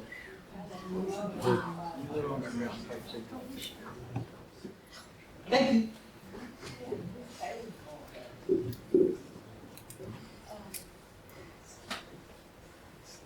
My name is Arlene Darlington. I live at 7509 Wurtsville Road.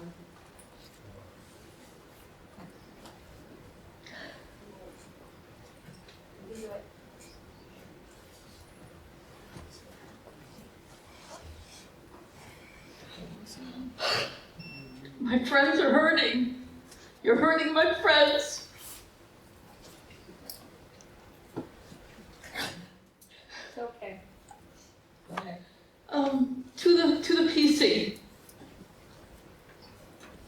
I missed Wes tonight because at the last meeting, Wes brought up and approved the preliminary plan, maybe not last meeting, approved something contingent on if it would be considered that the developer would use natural gas operated generators rather than diesel generators.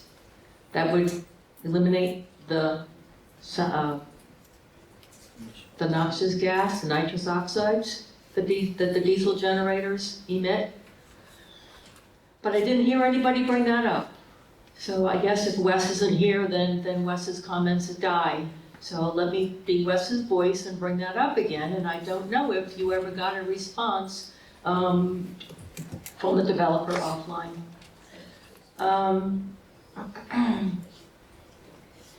I brought this up to the point where I'm tired of bringing it up, but the testing schedule of the gentleman who didn't know the number, you have one diesel generator to deal with. We're talking 500 and some, 532, roughly 24 generators times 16 buildings, And what we haven't talked about tonight is that the warranty on these diesel generators requires that they to be tested 30 minutes every month. You probably know that. You have one generator to test, not a problem, even I could do that. 532 generators tested half an hour, it comes out to, if you test one generator at a time and not in a group, is 13 hours a day, 20 days of the month, Monday through Friday, assuming no holidays. So just remember that that's part of this project, part of this development plan that you are charged with thinking about tonight. 13 hours a day, assuming one generator at a time, and we have not been told by the developer of anything different. So you want to talk worst case scenario, there it is. To the PC. No, actually, yes. And Andrew was talking about infrasound. It's a shame that nobody has researched or brought up infrasound, because that's not measured in decibels, and you won't find that on some of the testing studies that the developer has provided. So it's a shame, but I invite you to look up infrasound and the effect on children, on their learning, on their sleeping, on the effect of reproducibility of livestock and other animals. We've got horse breeding farms, we've got cattle farms here. Infrasound, INFRASOUND. I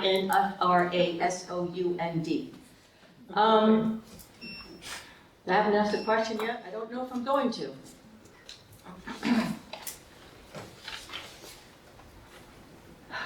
Wow, I'm usually pretty good at this. I do have a question. I don't care who answers it. This is a $15 billion project, and we have no 3D model. Why are we not looking at shopping malls have to provide models that people can look at and touch and get a sense of? Why don't we have that here? I'm tired of looking at these pretty pictures with the lovely pretty dogwood trees and the overly green grass. I want to see what these buildings look like. And gentlemen over, I don't remember your name, doesn't matter, 200 on the wide end by 900 long by 75 to 80 feet high times 16 buildings. Okay, 200 by 900 by 75. The pictures, I had to laugh. The pictures that Justin showed, and thanks for them, they're very colorful, fun to look at. The vehicles look like Matchbox cars. Did you notice that? But if that's to scale, then that's the reality. You pull up in your little scooter and you've got this giant monstrosity. That's what you guys are saying abides by the ordinances. And I will bring it back to Mr. Jason Bullock, who started off the meeting asking the PC members if they had sign any kind of document swearing to uphold the PA state constitution. Do you folks even know what our rights, everybody in this room who's a resident of PA, what our rights are protected under the PA constitution? Do you know? Relevant to the data center? A yes would be great. But seriously, you can't be saying no. You really must know. I'm going to read, and it's not long. I'm just going to read. Take it for what it's worth. Close your eyes, close your ears. I don't care. I'm going to say it anyway. Constitution of the Commonwealth of Pennsylvania was ratified September 2nd in 1790. It was a few years before we were all born. Article 1, well, I'll read the preamble. We, the people of the Commonwealth of Pennsylvania, grateful to Almighty God for the blessings of civil and religious liberty, humbly invoking his guidance, do ordain and establish this Constitution. It's our document. Article 1, Declaration of Rights, that the general, great, and essential principles of liberty and free government may be recognized and unalterably established. We declare that inherent rights of mankind, Section 1, all men are born equally free and independent and have certain inherent and indefeasible rights among which are those of enjoying and defending life and liberty, of acquiring, possessing, and protecting property and reputation, and pursuing their own happiness. There's a lot of unhappy people in this room, and they are my new friends. And Arlene's not happy either. Natural resources and the public estate, section 27, and I'll probably close with this. The people have a right to clean air, pure water, and to the preservation of the natural, scenic, historic, and aesthetic values of the environment. Pennsylvania's public natural resources are the common property of all the people, including generations to come. My kids. As trustees of these resources, the Commonwealth shall conserve and maintain them for the benefit of all the people. You can look it up. I didn't make it up. Come on, guys. Do the right thing. You know, we know that you know what the right thing is to do. This is not the right thing. Approving this plan as it exists right now is not the right thing. Thank you for giving me extra time, Zach. I do appreciate it. Sorry for that little bit of emotional. Anybody else coming up? Arlene, thank you.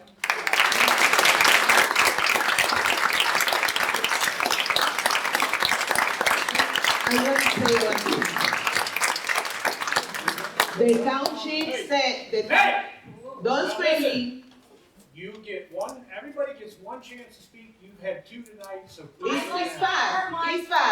It's fast. Just I want to say something. Don't scream me again because you don't know my father. My father is died. He's veteran and he passed away. Don't scream me again because my father defended this United States. Your point. Don't scream me. Don't scream me again. You know my father. One point. The township liar when said that they can stop this project. The action what he made is one action, and the township can take action. Don't liar no more the resident, because I read. I'm intelligent like everybody in that table. And you have a lot of people intelligent in here. We don't stupid.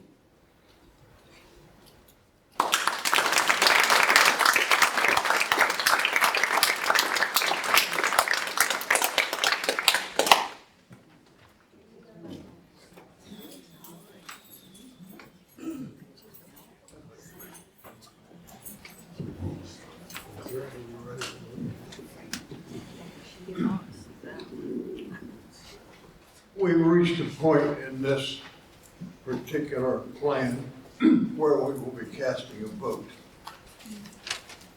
to recommend approval or denial.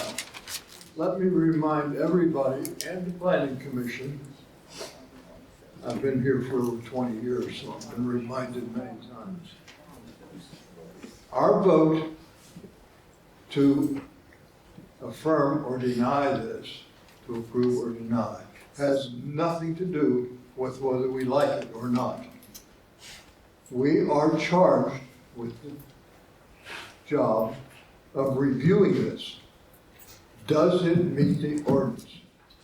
Does it meet the subdivision land development ordinance, the zoning ordinance, the stormwater management ordinance, et cetera, et cetera? That's the responsibility we have. If we decide to vote nay on it, it is our responsibility to explain exactly how it does not fit with these ordinances. That is our only responsibility. The final vote is with the Board of Supervisors. Furthermore, if we delay If the state law says, if we don't act within 90 days, unless they give us permission to wait longer, then it's automatically approved. And we don't even get to recommend changes to it. We have recommended many changes here, but if we don't vote within 90 days, and the 90 days is just about up, then it is automatically approved. So I just want you to keep that in mind. We're voting, and if we vote affirmative, it's not because we like data centers or because we don't like them. That's immaterial. We're here as a review and advisory board only. Does it meet the ordinances? Thank you. Thank you, Larry, for that. I move that we recommend approval of TPF 2612 motions,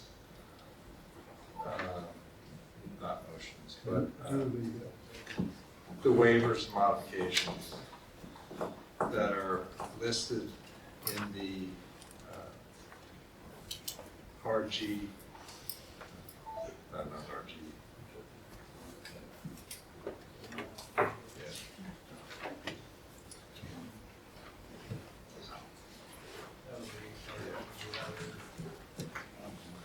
The HRG, there's 3 letters, one of June 8th, 26, one of July 8th, 26, a follow-up, and then there's a second letter, July 2nd of 26. There are listed 3 waivers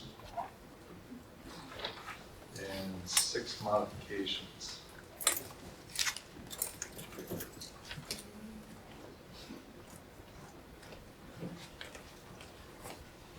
For a second.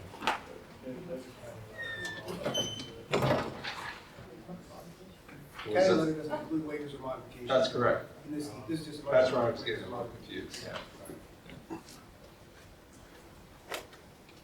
So it's a motion to approve recommendation for the 3 waivers and 6 modifications listed in those Please speak louder. HRG letters, those dates. Regarding the motion to recommend approval of the waiver, I second. Second is approved of recommendation of the waivers. All those in favor say aye. Aye. Aye. Opposed, nay. Motion carries.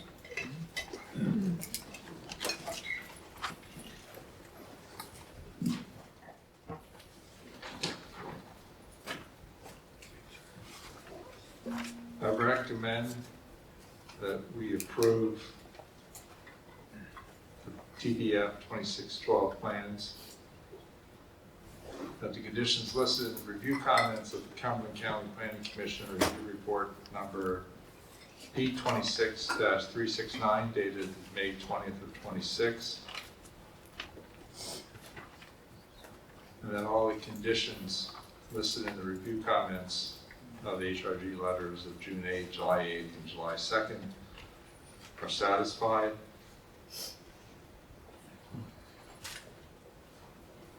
In addition, that the rendering is provided from the highest point on Country Club Road, westerly view, heading towards Carlisle Pike, and that is taken into consideration by the supervisors prior to their approval. So I know it's only a few days, but you should throw that together for the supervisors. Also, the supervisors only approve if able to confirm both the master development agreement and post-construction plan agreement are executed as satisfactorily amended to include areas of concern identified during the review process. And many of those items include financial security, no wells on the site, sound monitoring, light monitoring, berm and planning maintenance, generator maintenance operating hours, and others.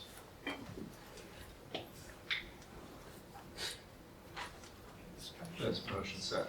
Motion set. Is there a second? Motion's been made and second. All those in favor say aye. Aye. Aye.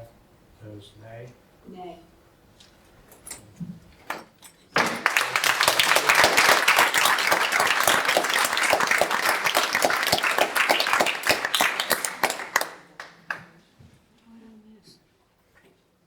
right, now moving on to TF 7527.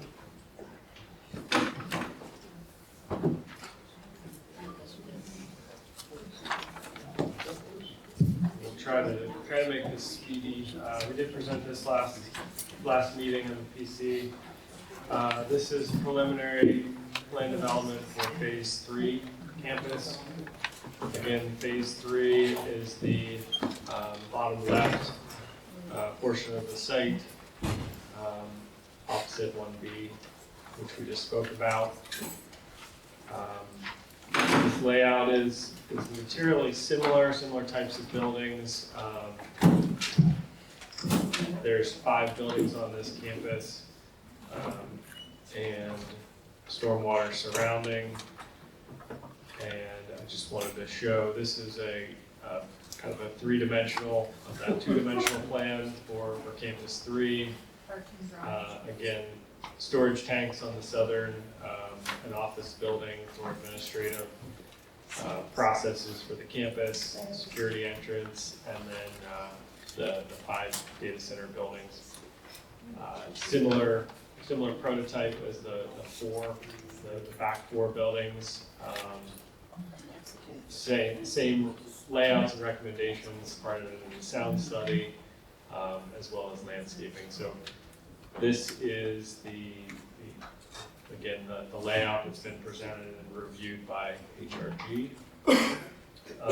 One thing I will note on this from a preliminary perspective, I noted last time, there are some small amounts of wetland impacts in the center of the site.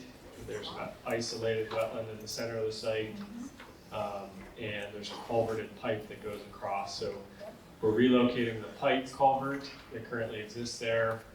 There's another pipe culvert between Campus 1 and Campus 2 that we're daylighting, so there's no permit required, but we're going to bring that back to a natural condition with the stream corridor and plantings through there. And then the wetland impact that will be experienced, we are purchasing credits from a mitigation bank. So just a little bit more on that detail again, because it was a question. So the mitigation bank is the Cadorus Creek mitigation project.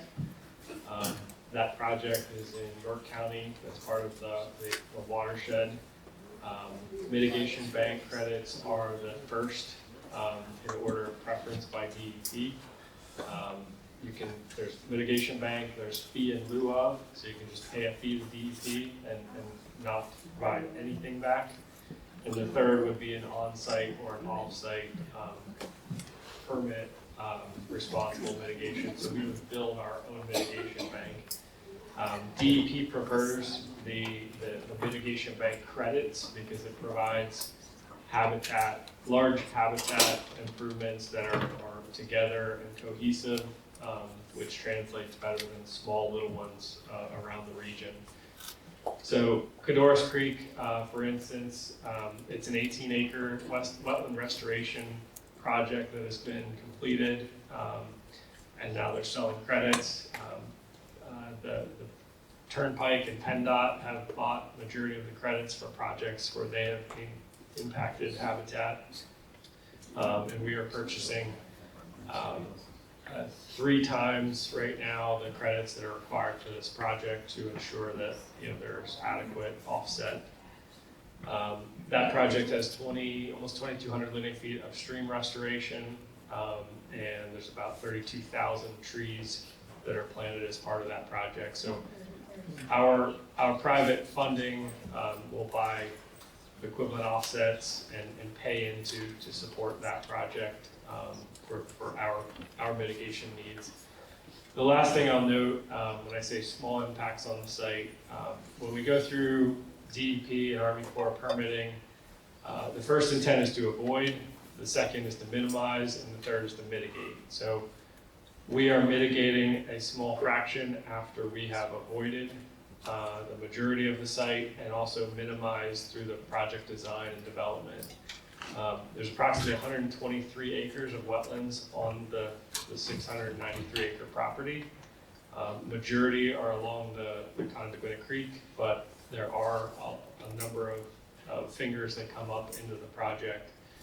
The design has designed around them, again, to avoid. Previously, we had about 1.5 acres of impacts on Campus 3. Through the design and coordination with DEP, we redesigned to not impact the larger wetland in the rear of this site, dropping total impacts to 0.338 acres. And that is the federal requirements and the state requirements look at impacts differently. Leave it to those agencies to not do things the same, but the federal has a more relaxed stance on what is considered jurisdictional.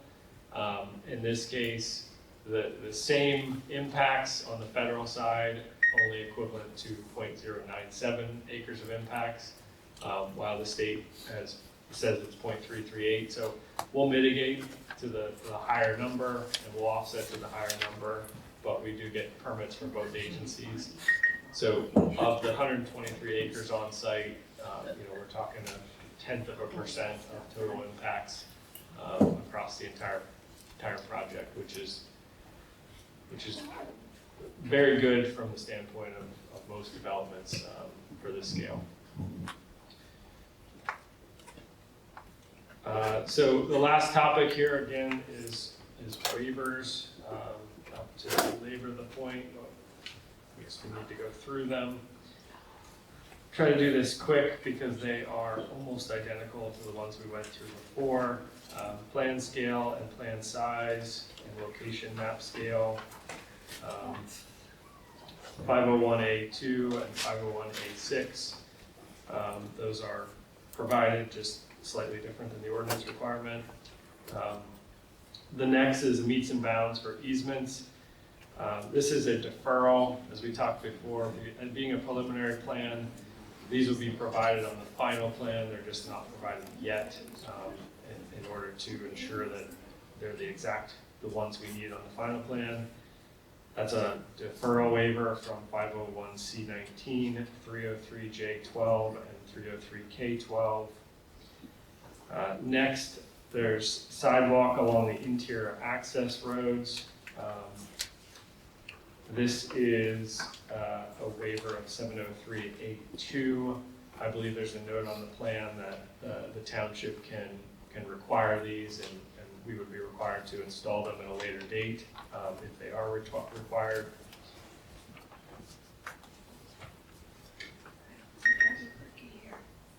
Mike, is that correct with you, or is that the campus? Yeah. I might have had that incorrect.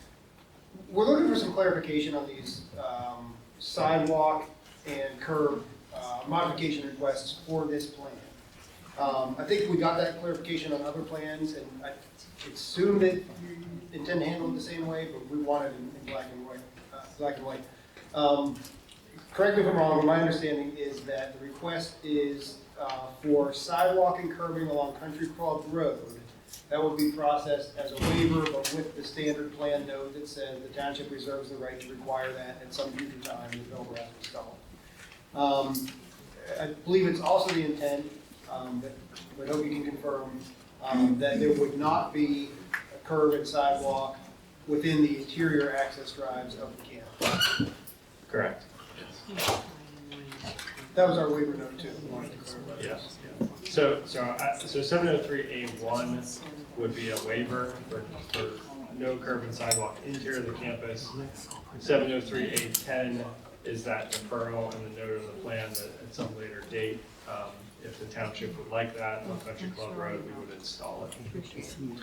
Depressed curb, the driveways, Saldo 703 I-4. Again, depressed curb on the entries, we are asking waiver from that. Sidewalks, Saldo 707 A1, I believe that would be the same deferral for sidewalks along the frontage, Mike. So that would be, again, township would require that in the future, we would install it, and there'd be an appropriate note on the plan. The next is scale of maps and exhibits within the EIA, Saldo 718, D3A, D4, D4B, D4C, and D4D. Those are just map scale modifications. Plans and elevations is 718 D3B. I believe we have provided most of those. If there's anything in addition, we can provide it as part of the final plan, so it might be worth keeping it on. Yeah, and that's how we proceeded with phase 1B. That was the question about the waiver that was struck through. We did ultimately get those plans, and we're okay with processing them in final, but we do need at some point to verify some of those zoning requirements like fenestration. Yeah, so we will defer and provide them again with final. Infiltration of stormwater ordinance 303B2 is a modification, again, a hybrid of infiltration and the DEP MRC requirements. Dewatering time, stormwater section 303H17 and 18. Again, that's both sections 17 and 18 to allow greater than 42 hours but less than 72 hours of dewatering.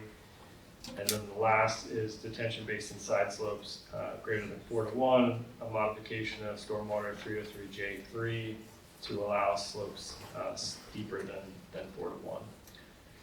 If I could make a suggestion, if this plan advances to the Board of Supervisors, can Livick provide an updated waiver and modification request letter that provides all the little clarification points we just talked through this evening? That way it's in black and white for the supervisors and absolutely. For number 5, related to the curb and sidewalk waiver with the required note, that's for Country Club Road and PA Data Center Drive? Yes. Okay, thanks. I have some questions on the phasing plan with CO3005. Down here at the bottom, 1,000-foot building facade setback. And it doesn't, the line doesn't mark at any building, or it doesn't say we're setting back where from. Yeah, so that's a provision of the zoning ordinance. When there's a 1,000-foot setback, and when we encroach on that, the facade standards of the ordinance apply. So that's really showing that if a building goes through that line, that building must meet the zoning ordinance facade standards. What we have done is we've made every building in the entire 16 buildings meet those facade standards, so that they whether they're facing the outside or not, that they meet the requirement. Okay, thank you. Regarding your offset credits for mitigation, I don't like it. I mean, so Fort Worth Township is getting a nice retention area, and we're losing it. And I know what the state. Larry, we have one in Middlesex Township on Clemson Drive. Yeah, I'm aware of that. The Pennsylvania Turnpike did the same thing. Still don't like it. Okay. Okay, and then page 10 of your prints.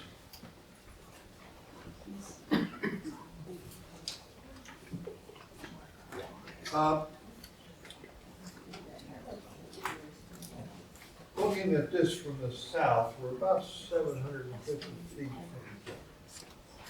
residence, I think. And there's no screening whatsoever, there's, or what is here? It's woods. What? All woods. It's all woods? When you say south, you mean to the west or Well, there's a. towards the creek or where are you going? Towards the country club. To the west. So, Southwest. Okay. to clarify that, there's a portion of that, maybe a third to a half, is woodlot. There is a hedgerow that exists along the two properties, the entire length. So there are some mature trees in a hedgerow. I think in the part of the plan, we do provide landscaping along that property line in addition to that. So there is a PPL right of way that also runs in that corridor. Yes. So that's a little bit, that's also a little bit of the challenge with landscaping there. I believe that residence and farm are more than 1,000 feet. I'd have to double check that, but I believe we are. I just use my engineering scale Fair to enough. the first lot, Fair enough. and I got about 750. But Property line. So, The property line. yeah, of those houses that are up there. yeah, the houses are behind the woodlot. The farm, the Schaefer farm, is probably the only one on that western end that may have a view shed. Justin, it looked like the buildings in this. Oak Lane Drive. Yeah, Oak Lane Drive is, there's a forested area between. What protects that forest? I mean, can they cut them all down? Who owns that? That's on the Schaefer property. Yeah. I wonder if that's protected. I don't know. I thought there was a little hill there too, but. There is, that forested area does sit quite a bit higher than the pad elevation of the development. Yeah, I saw that. Maybe, it's probably 45 feet, maybe 50 feet to the tallest point of that forested area. So the buildings do sit lower from that vantage point. They probably do stick up some. Okay, those were my questions with my first review. Justin, I noticed the buildings on phase 3, you have all the generators facing inside towards another building, is that right? That is correct, yeah.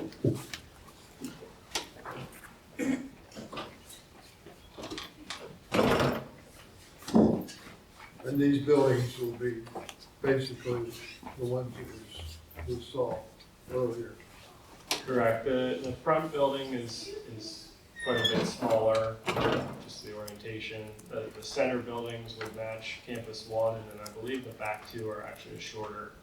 Again, we had the longer buildings in the back, which encroached on that wetland. Those have been shortened to pull all that up and not impact back there. Justin, will a DEP general permit be applied for and obtained for, to change this pipe to a stream that you were talking about? Is that going to require DEP general permit? Yeah, it will require a DEP permit as well as an RD4 joint permit. Yeah, Chapter 105 requirements.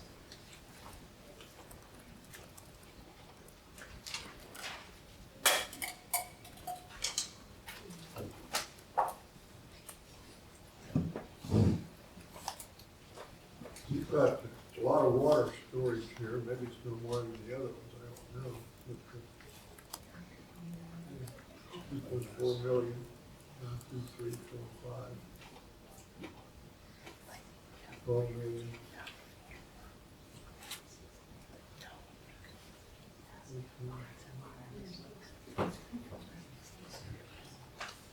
There's about 20 million gallons of storage there, I guess.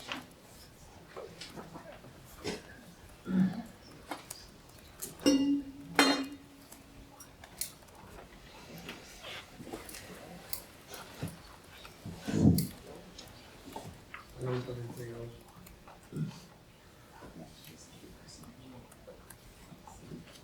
Okay.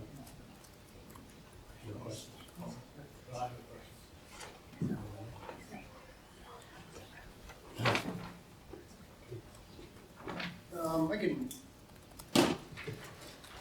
I can summarize our review letter. We do have a few more comments on this plan than we did on the previous one, but also recognize that this is a preliminary plan as opposed to a final plan. I'll just kind of go through them as categories and hit the high points. We talked about waivers and modifications. We do have a couple of points in zoning where we're looking for some clarification on things like foundation plantings that are required. The lighting height, I believe that in previous phases we decided that this should be 25 feet. But as the board will probably not grant 30 foot, so we need a correction or clarification on that. We have a couple of notes about ADA access and grades, elevations, and those sorts of things to make sure wheelchairs can get in and out of the building.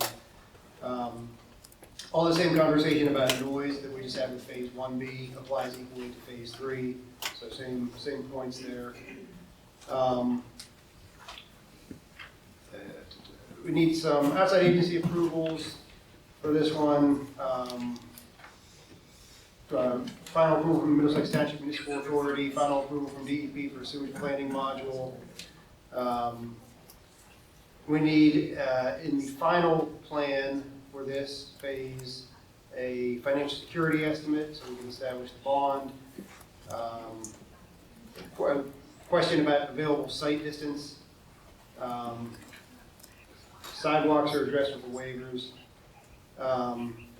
Stormwater management, we have a few comments, but without really getting down into the weeds, they're minor technical details. It's the same design concept, the same philosophy as the other phases. There's a little bit of cleanup and clarification that we're looking for, and a couple of waivers on things like side slopes, dewatering times, same items as the previous phase. That's probably our single heaviest section in the letter is the stormwater review. But most of those are fairly small details. We do have a question about improvements to Country Club roadway. So there's a section of Country Club Road that has frontage along phase 2, phase 3, and on the opposite side, phase 1C. We're working to identify when those improvements will be built. I think that the position of they should be built with whichever phase goes first is probably the best one. By right, by the ordinance, the developer would be required to do them section by section, phase by phase. It probably isn't economical and probably not beneficial to the township. Better to build them all at once, and better that they be tied to the first phase that gets approved, not the last phase. So we want some clarification on that. Need that to be reflected in a developer's agreement, and need the bonding, financial security for Country Club Road to go in with that phasing plan. It sounds like that's going to be 1C. We're talking about phase 3 now, so that probably comes off, but we need to document it and make sure that it's covered. Same items we talked about previously for the developer's agreement, which again, this is preliminary phase, so developer's agreement would need to be included in the final phase. And we have a list of items to be addressed in the final land development plan, but again, this is preliminary. So that's it in a nutshell. I'm happy to talk about any of those in more detail. Do you have a developer's agreement for every phase? We will have a developer's agreement for every phase. Yeah, the approach that the township solicitor has developed, and that I think the applicant's legal counsel has agreed to, is that we need to get a developer's agreement on the books early so that we're protected in phase 1A. So currently, there's a developer's agreement for phase 1A, and then each subsequent phase, 1B, 2, 3, 1C, will be a supplement to that agreement that will introduce the specific provisions of that phase. So for example, the financial security will increase with each phase because now we're bonding for more work.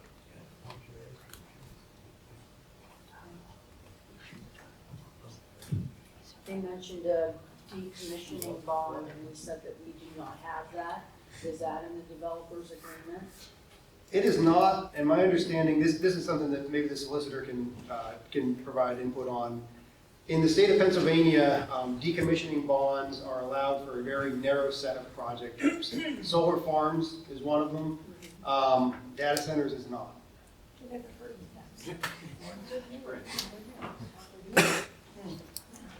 Above and beyond? They didn't even know what a data center was. Justin, I have a question. Yeah. Yeah. Do you know the total acreage or total dollar amount of rollback taxes on clean and green in the entire project? I do not at the current time. If you could find out for us for the next meeting. Are you saying what acreage is in clean and green? I imagine the whole thing is in clean I and green. think it is. So my question is, do you know the amount of rollback taxes coming back in the entire project? What does that have to do with approving the plan? That's on the developer. The county has a comment about that. That's right, the county does have a comment, and I was just following up on what that is. We'll find out. The county rep is here, do you have any comment on that? No, not on it. That is a standard comment. We do see, we do provide that, it is the developer's responsibility to be aware of that, and there will be rollback taxes typically. I did have another comment, or a question, I guess. Okay, so this was primarily on the lighting plan, and it was actually a comment on the other plan, but it doesn't apply to the complete development. There was, let me just, find this really quickly. I can. Shoot, sorry, my eyes aren't that great right now. So it involved the safety and security provision for having the lights, illuminated due to the 24-hour nature of the data center campus. My question was whether illumination levels remaining at levels illustrated on the lighting plan there would meet the requirements of the SALDO, which require that when safety and security lighting is proposed, it shall not be in excess of 25% of the number of fixtures or illumination level required or permitted during illumination during regular business hours. Didn't know if you had any insight into that, but. Which comment number? So, and I apologize, this was actually a comment on the prior, but it would have applied in the prior phase, but it would apply to the full development. You're proposing to lower the amount of lighting at night, right, Jason? Yeah, the plan would have sensors and a reduction, during off-peak hours, or sensors that come on when, movement on site is detected. We can certainly double check the provision that you mentioned. You said that's in your letter? Yeah, it was in our letter on the prior phase, but it was SALDO 711.D4D. Sorry, .D? D4D. D4D, okay. And then the other comment relative to lighting was whether there could be a warmer color lighting to minimize impacts on wildlife in the corridor. Yes, I think that has been included. That's a dark sky compliant type of thing, so we will verify. Okay. I believe that's included. Thank you.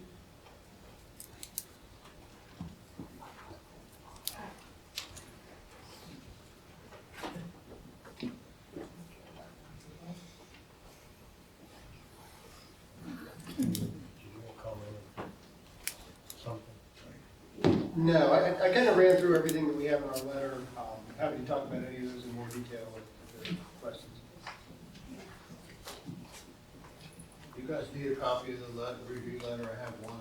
Do you need it, Larry? I don't have it with me. So I want to say it January 12th. January 9th, July 9th, it says. You have it? No, I got January 12th in the package sent out last week. Well, I had it on, I posted it online for you, but maybe I sent you the wrong. Here, I'll give it to you, though. Yeah, January 12th too. July 9th. This is the second review letter that we were reviewing tonight. I might Maybe I can get that back at the end, I did some writing on there. Here you go, here's the minutes, 25 pages. Ridiculous. There's the paper. Minutes are supposed to be a summary. Okay, thank you.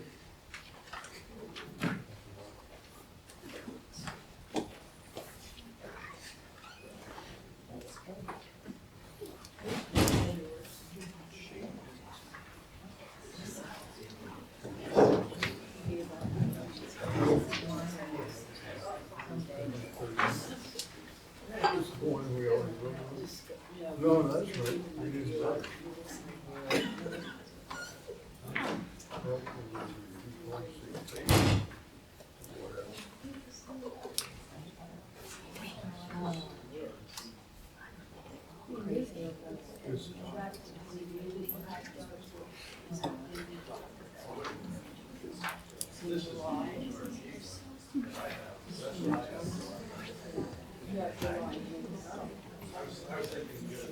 So you have, Yeah, we do. I thought you were referring to the county being more current. this is HRG second.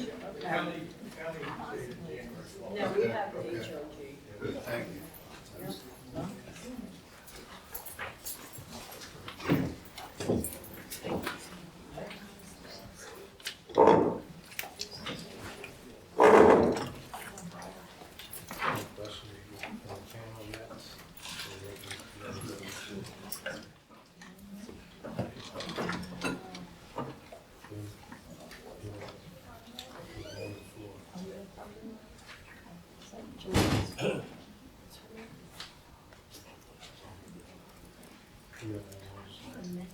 No, nothing further. Then you done, Mark? Do you have any more comments? When we're acting on this, you decide to act on it, you should act on recommendation on the EEP, component 3 planning module, part of this phase 3. That actually is not needed till final. I don't think it would hurt to address it. You guys did already sign off on it, though. Maybe you don't need to. What do you think, Carl? They already, they have to be included? I think if they've already signed off on it, We can ignore it. yeah, I don't think it requires a second Yeah, action. don't worry about it, we did already take action on that. No, I don't have any other comments, thank you. All right, is there any comments from the floor?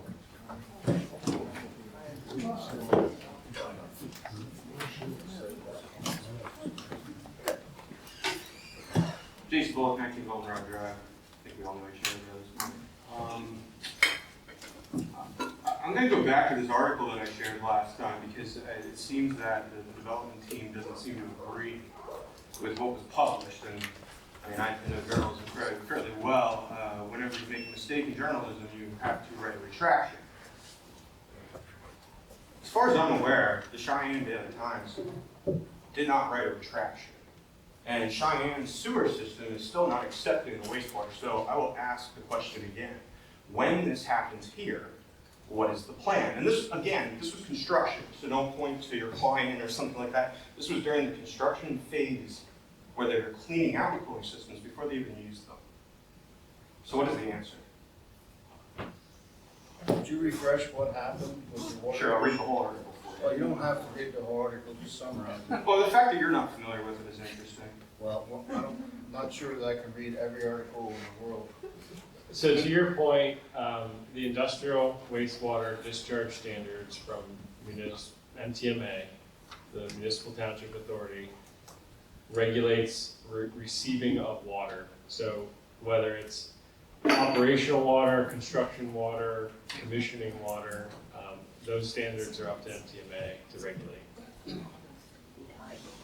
And you said previously they have sampling wells, they'll be sampling the wastewater before it goes to the plant, and they'll be fined, or they'll be required to make improvements if they violate the industrial discharge limits. So from what I understand, Carlisle checks their system like every 3 months. It's a quarterly check that goes on in this sewage system. So Carlisle is irrelevant. MTMA conveys to Carlisle, so they have to meet their own standards in order to discharge that to Carlisle. How often is that testing conducted? That's up to MTMA. It's as often as needed. We don't really have to, you could go to MTMA meeting. Probably When- will. Good. Oh my God. End of that. Would you like to know what this article says? Cheyenne Board of Public Utilities isn't accepting industrial wastewater associated with data center systems until further notice after a contractor for Meta Platforms contaminated the city's wastewater system, prompting Allegedly. months of cleanup. Allegedly. Well, there's been no correction printed, so I mean, I don't think the jury's really out.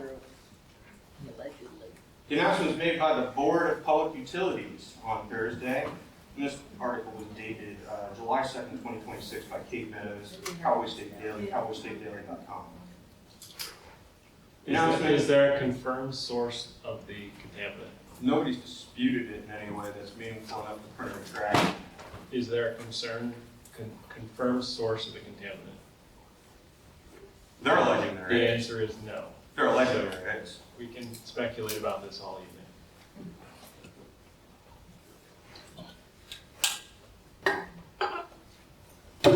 Falls on deaf ears anyway. I'm good.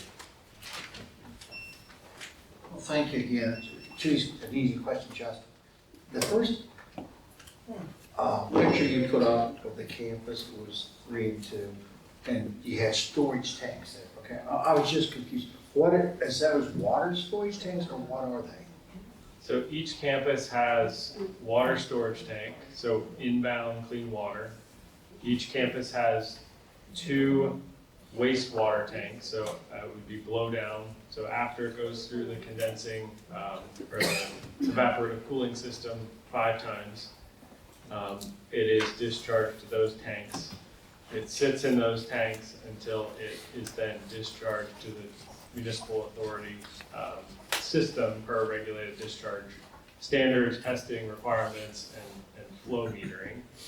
And then there's an additional tank for fire suppression. So when you showed a picture there, you had I don't know, I couldn't tell it was quick you had laid up, it was like 8 tanks there. Correct. So each campus has that. Correct. Okay. And you were talking about a little water trickles underneath the road there, the storm drain, or I should say the wetlands that come across. The wetlands are on the south side also? Yes, they are, for Campus 3, they're on the 1C side, on the right side, or the east side, and then there's a pipe under Country Club Road, and they extend west to the creek. So when, I'm just questioning, you know you're changing it over there, the pipes. Well, I understand that, okay? But on the south side, okay, where 1C is gonna be, I know a little ahead. No impact. No impacts, so that's. Correct. No impact. Okay, thank you.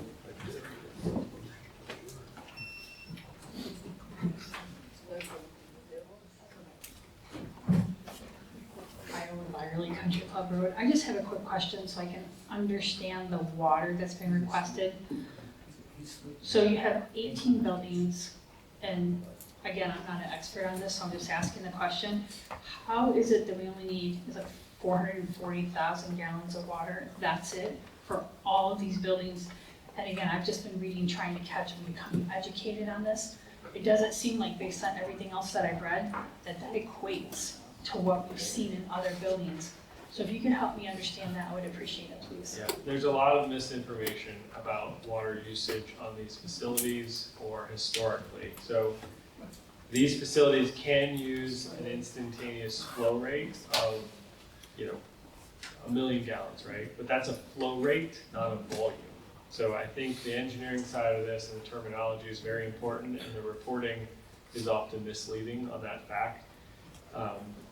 These, because of the storage tanks, we're building a buffer to be able to draw down and then fill up, daily throughout the year. The usage of these facilities for water is really peak summer demand over a finite period of days and high temperatures. The rest of the year, there is no water usage. So those tanks are going to fill up. They're going to draw down the peak of summer to some degree, and then they're going to continue to fill back up. So if those tanks are full, there's no demand or no draw on the community, and that's probably a reasonable, thing that may happen at certain points of the year. So, and again, the technology and the efficiencies and the set points of temperature of when they spike on to help with the cooling is all an engineering problem, and that's how you get to the number that we're at. So when the water comes in, it's gonna fill up the tanks and the tanks are gonna remain there? I just wanna make sure I Correct. understand. So you're gonna first do the draw and then it's gonna fill the tanks up? Yep.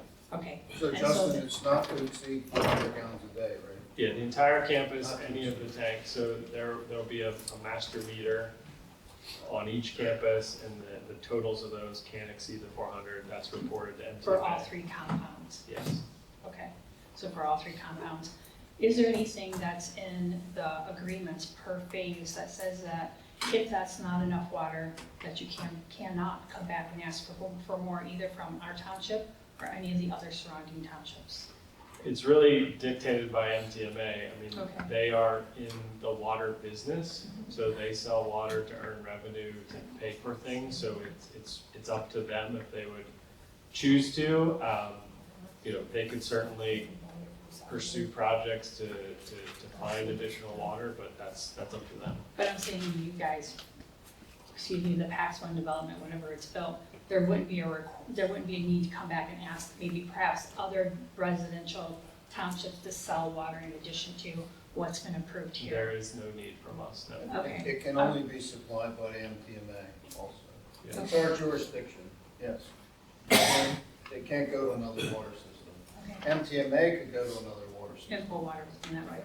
And then there are 2 existing wells on there. Are those wells being closed? I'm trying to remember, there were conversations a long Yeah, time one ago. of them's already closed and I observed it, and the septic system was crushed at the far Right. farm, the back farm they call it, and they're gonna do the middle farm next. I'll observe that. Okay, all right. Thank you so much. I appreciate the help there.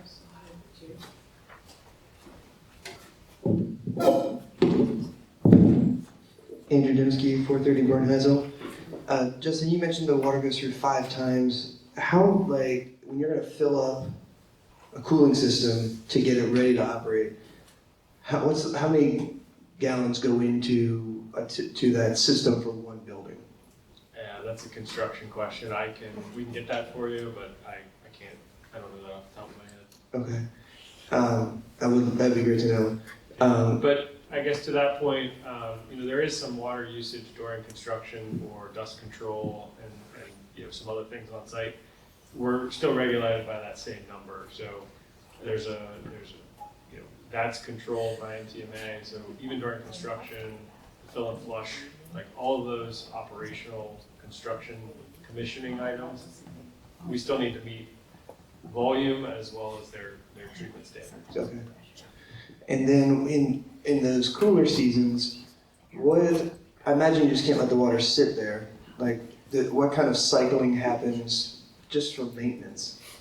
Yeah, so actually, that's a little bit of the design. I think the water will be there. I think there are heaters and not a clarifier, but a circulator in those systems for year-round activity.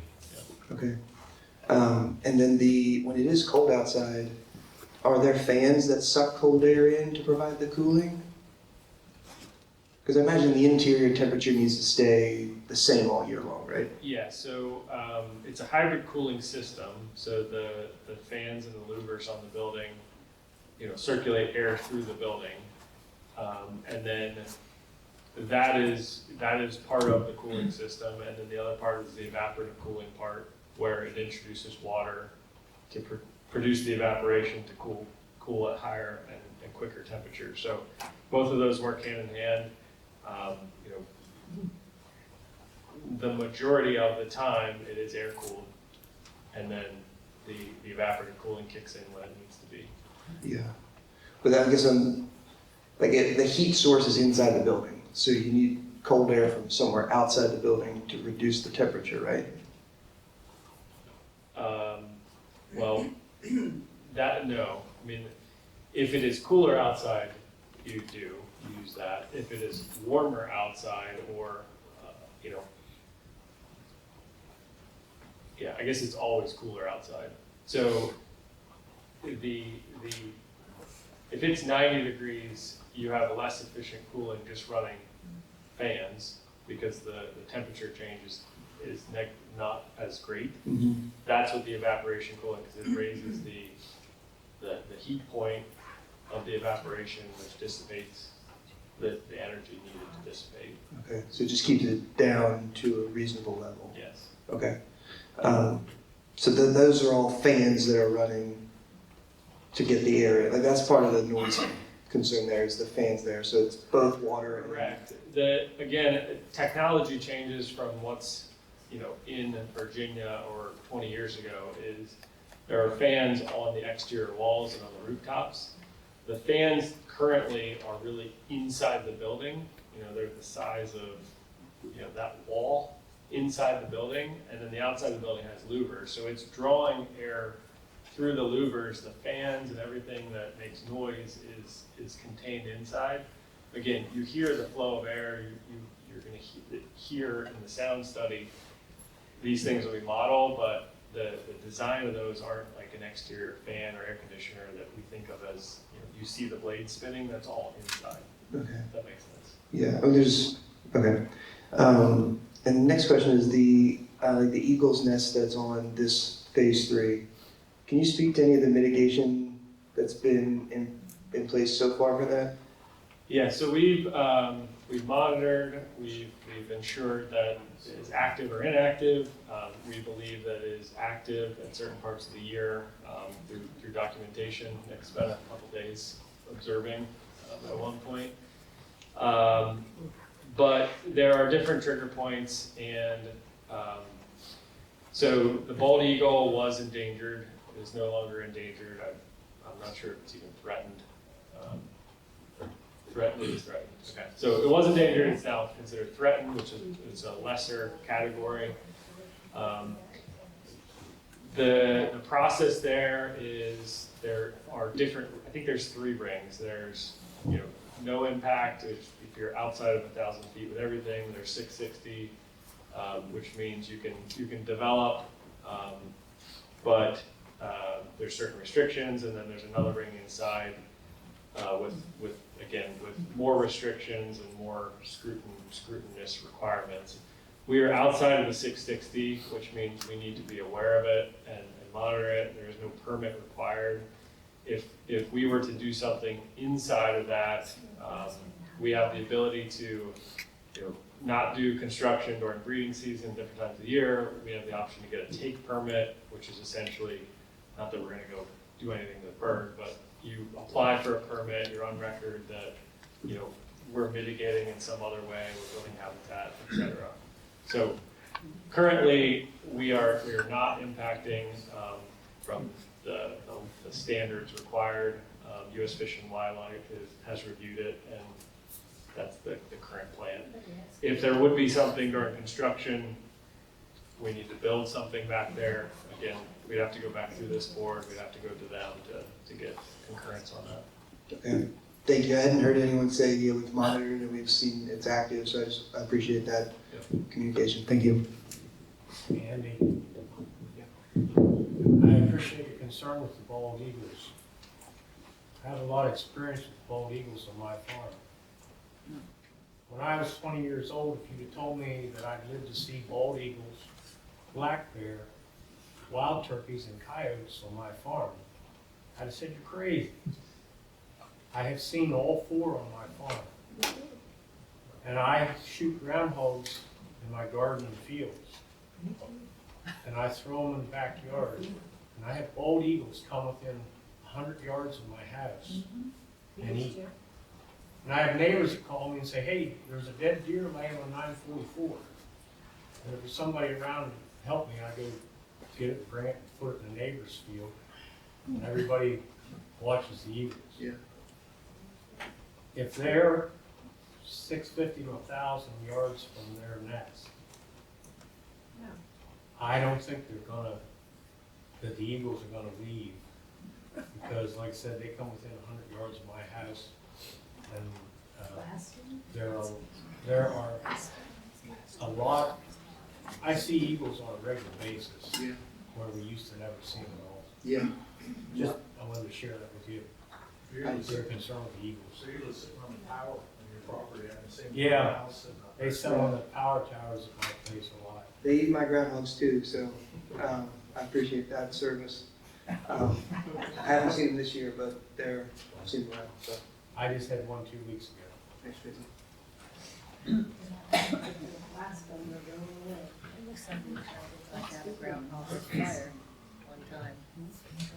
All right, I move we adjourn. we have to take action on this. All in there? Yes. No, you don't. Yes. Yeah. Yes, you have to take action, or the board has to move on it on August 5th. Oh, I thought this was preliminary. It's right on the agenda. It is preliminary. Yeah, that's right. This is just preliminary. This is the plan. Yeah.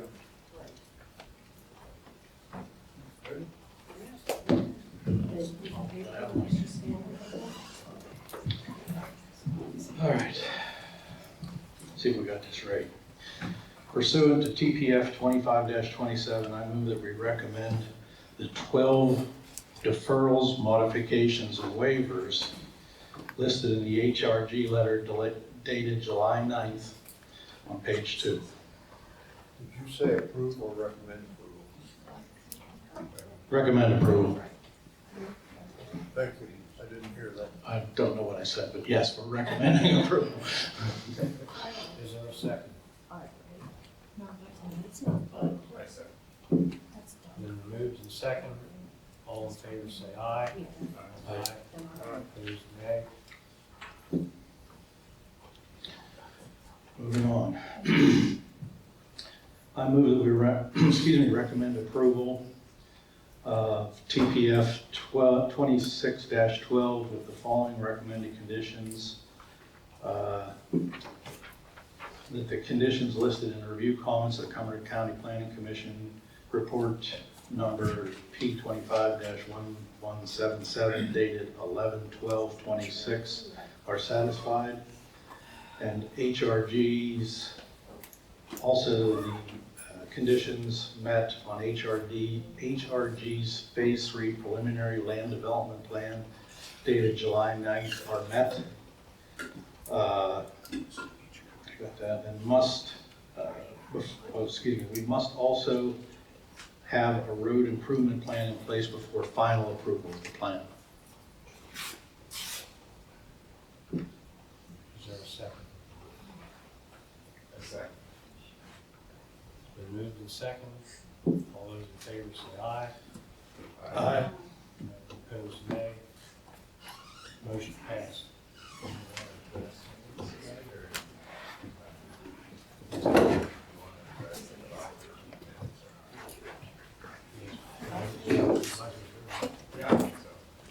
All right, we're now going to review the minutes.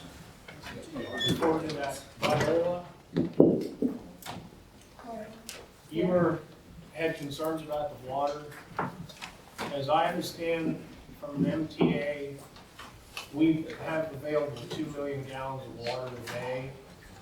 And we have a reserve of 500,000 gallons, including their use and the current use. We still have 500,000 gallons a day coming.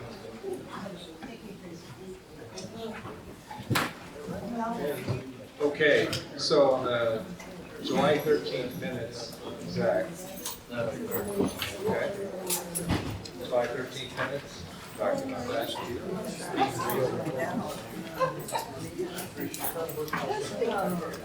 So, page 2. Nice to meet you. The discussion was that item 1 was as written. But there also needed to be the same reference to TPF 25-26 and also TPF 26-10. That's all with regards to separating motion regarding the waivers from the approval. The way the minutes are written, they're all fine. So, yes, so this does not address that, it addresses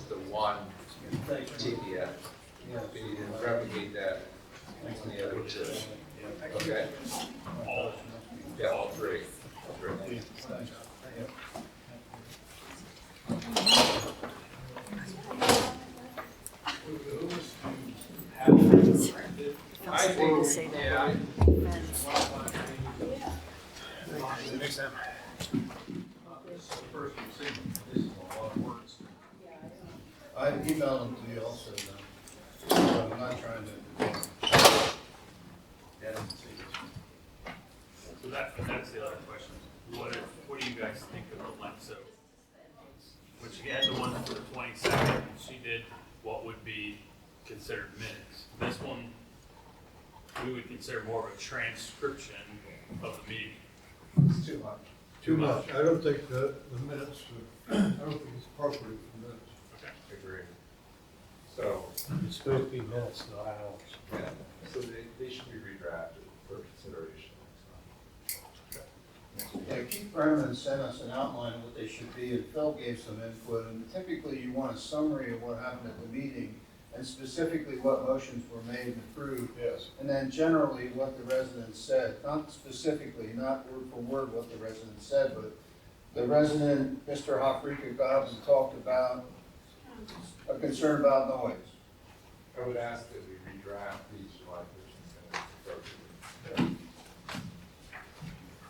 As far as like the presentations, do you want details of the presentation, or you just want summary points? I would think he'd summarize it, you guys, whatever you guys think. I'm going by Phil had written, and he gave us guidance. I think it's a summary, and maybe the high points that were discussed. It'll be along the lines of an outline. Yeah. It's the same thing we had in board minutes. You always had. What are they talking about now? Just high comments. Summary, basically, an action statement. Yeah, yeah. So we're just gonna wait for that for approval and have it redrafted. Do you need a motion to do that, or is that a consensus? I think that no motion, no action. Your consensus is to have them redrafted? Yes. Yeah.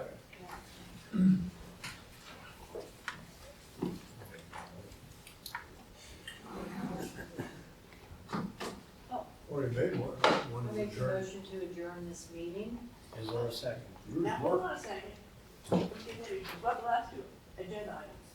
They're not here tonight. I can report, yeah, those are gonna be, tabled until, they won't be considered till a future meeting. Larry, did you say? That's it. All in favor, say aye. Aye.